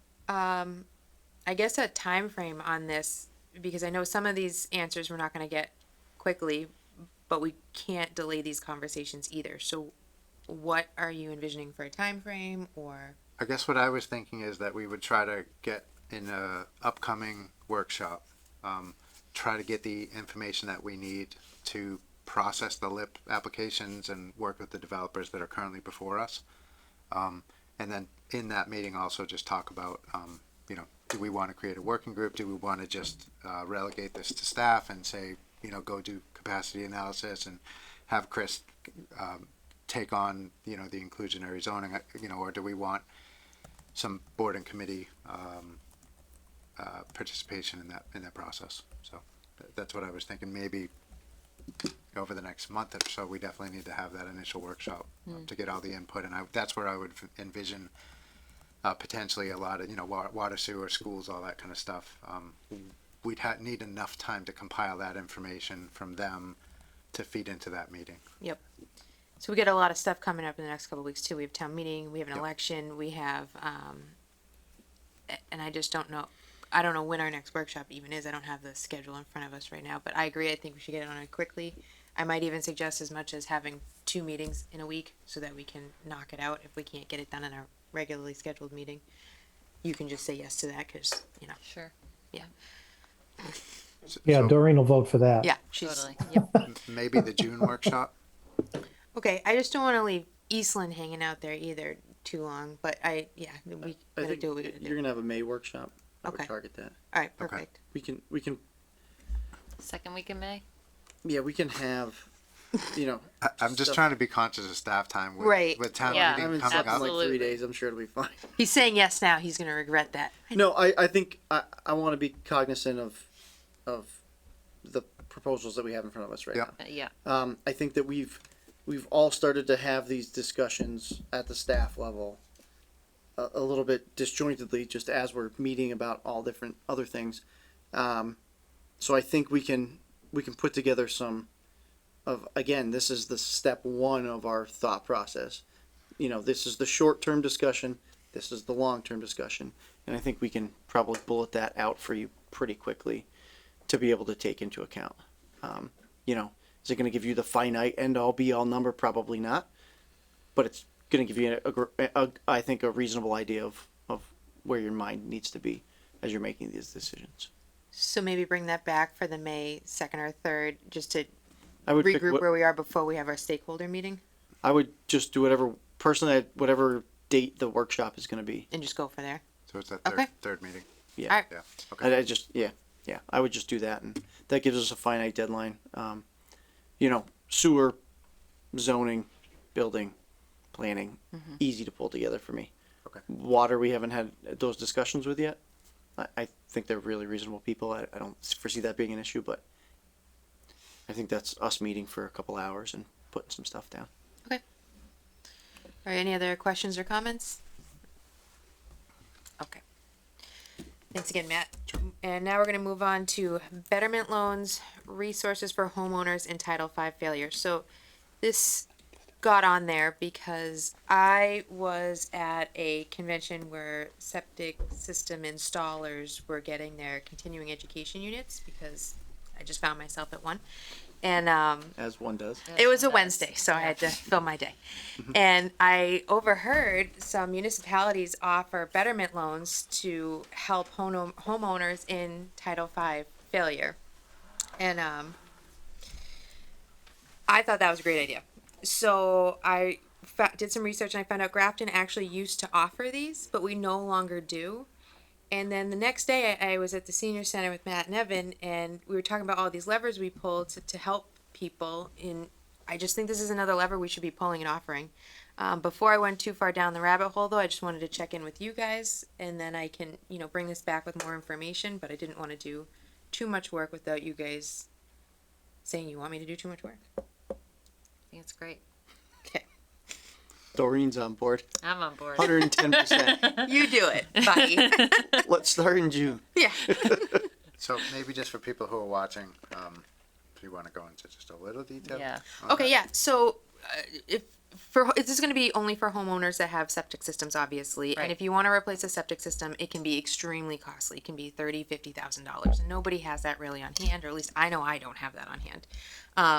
So what this would do is that they could apply for the loan through the town, and then the nitty-gritty details on that I'm not totally educated on. But then you pay it back through your property tax, and you pay off the remainder of the loan through the sale of the property if that ever happens. The other thing I'm kind of aware of is that you couldn't do this if you're putting your home up for sale now and you find out your property is in Title V failure. Those people really wouldn't qualify for this program. It's for the people trying to stay in their house and then they find themselves in failure. And it's really good just even for the community itself. You don't want to leave these in failure. You want them addressed, and you want to try to help people to do that as well. So Colleen, a lot of failures are found out when someone's going to put an addition on, or possibly remortgage. So I'm not aware of, or not familiar with, I know that septic systems fail on a regular basis, but I think can the town offer lower interest loans than a bank can? Because that's the same, it's the same thing. It's you pay it off, you pay it as a monthly fee or a yearly fee, and then when you sell the house, the lien is on the house, and it gets paid off when the house sells. So we would be doing the same thing. And can we offer lower rates? Right. And I think the state has programs that make that work so that municipalities can do that. That's why Grafton actually used to offer them. This is something that Grafton used to do. I'm just trying to revive it. I think it's been about 11 years since we were doing it. So I think, maybe there's been some updates and some changes that we would want to, consider, and obviously staff time and how that affects everybody and the stakeholders involved in that department. So again, this is just a high level conversation to chase down and do a more in-depth dive later. I'll make slides like Matt because, those are cool. Why did we stop doing it? Do you know? I don't have a official answer on that, but I'll. Yeah. Just curious. Yeah. Yeah. So. Because I wonder if there was something that wasn't working or it just wasn't popular. It would just be nice to know. Right. Yep. Yeah. I know there were people taking advantage of it when it was offered, but. Good. Okay. Well, thank you. You're welcome. For going to a random conference on a Wednesday and coming up with some more good ideas. Yeah, and if you want to check it out, if you go to mass.gov /guides/betterments, there's a whole section on how to establish a failed septic system betterment program, which has got a lot of really nice detailed information on it. Great. Yep. Okay, so I'll do some more homework and bring it back in the future. Thank you. Sounds good. Thanks. All right. No meeting minutes. We have 3 sets of meeting minutes in there. Oh, not on my agenda, so I'm gonna go with no. Sure. Do we have? Would you like a motion? Yes, please. All right. I move the board vote to approve the meeting minutes from March 1st, 2022, March 8th, 2022, and March 15th, 2022, as submitted with amendments.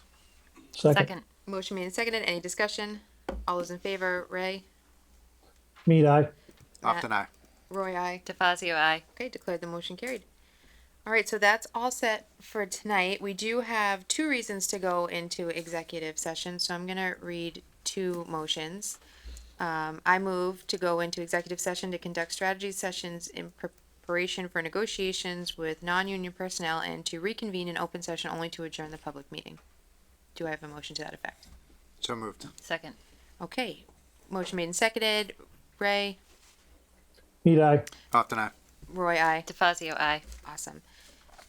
And we'll do the second motion too. I move that we go into executive session to discuss strategy with respect to litigation, and the chair declares that an open meeting may have a detrimental effect on the litigation position of the body and reconvene in open session only to adjourn the public meeting. So moved. Second. Motion made and seconded. Ray, Mead eye. Often aye. Roy, aye. DeFazio, aye. All right, good night, everybody. Thank you.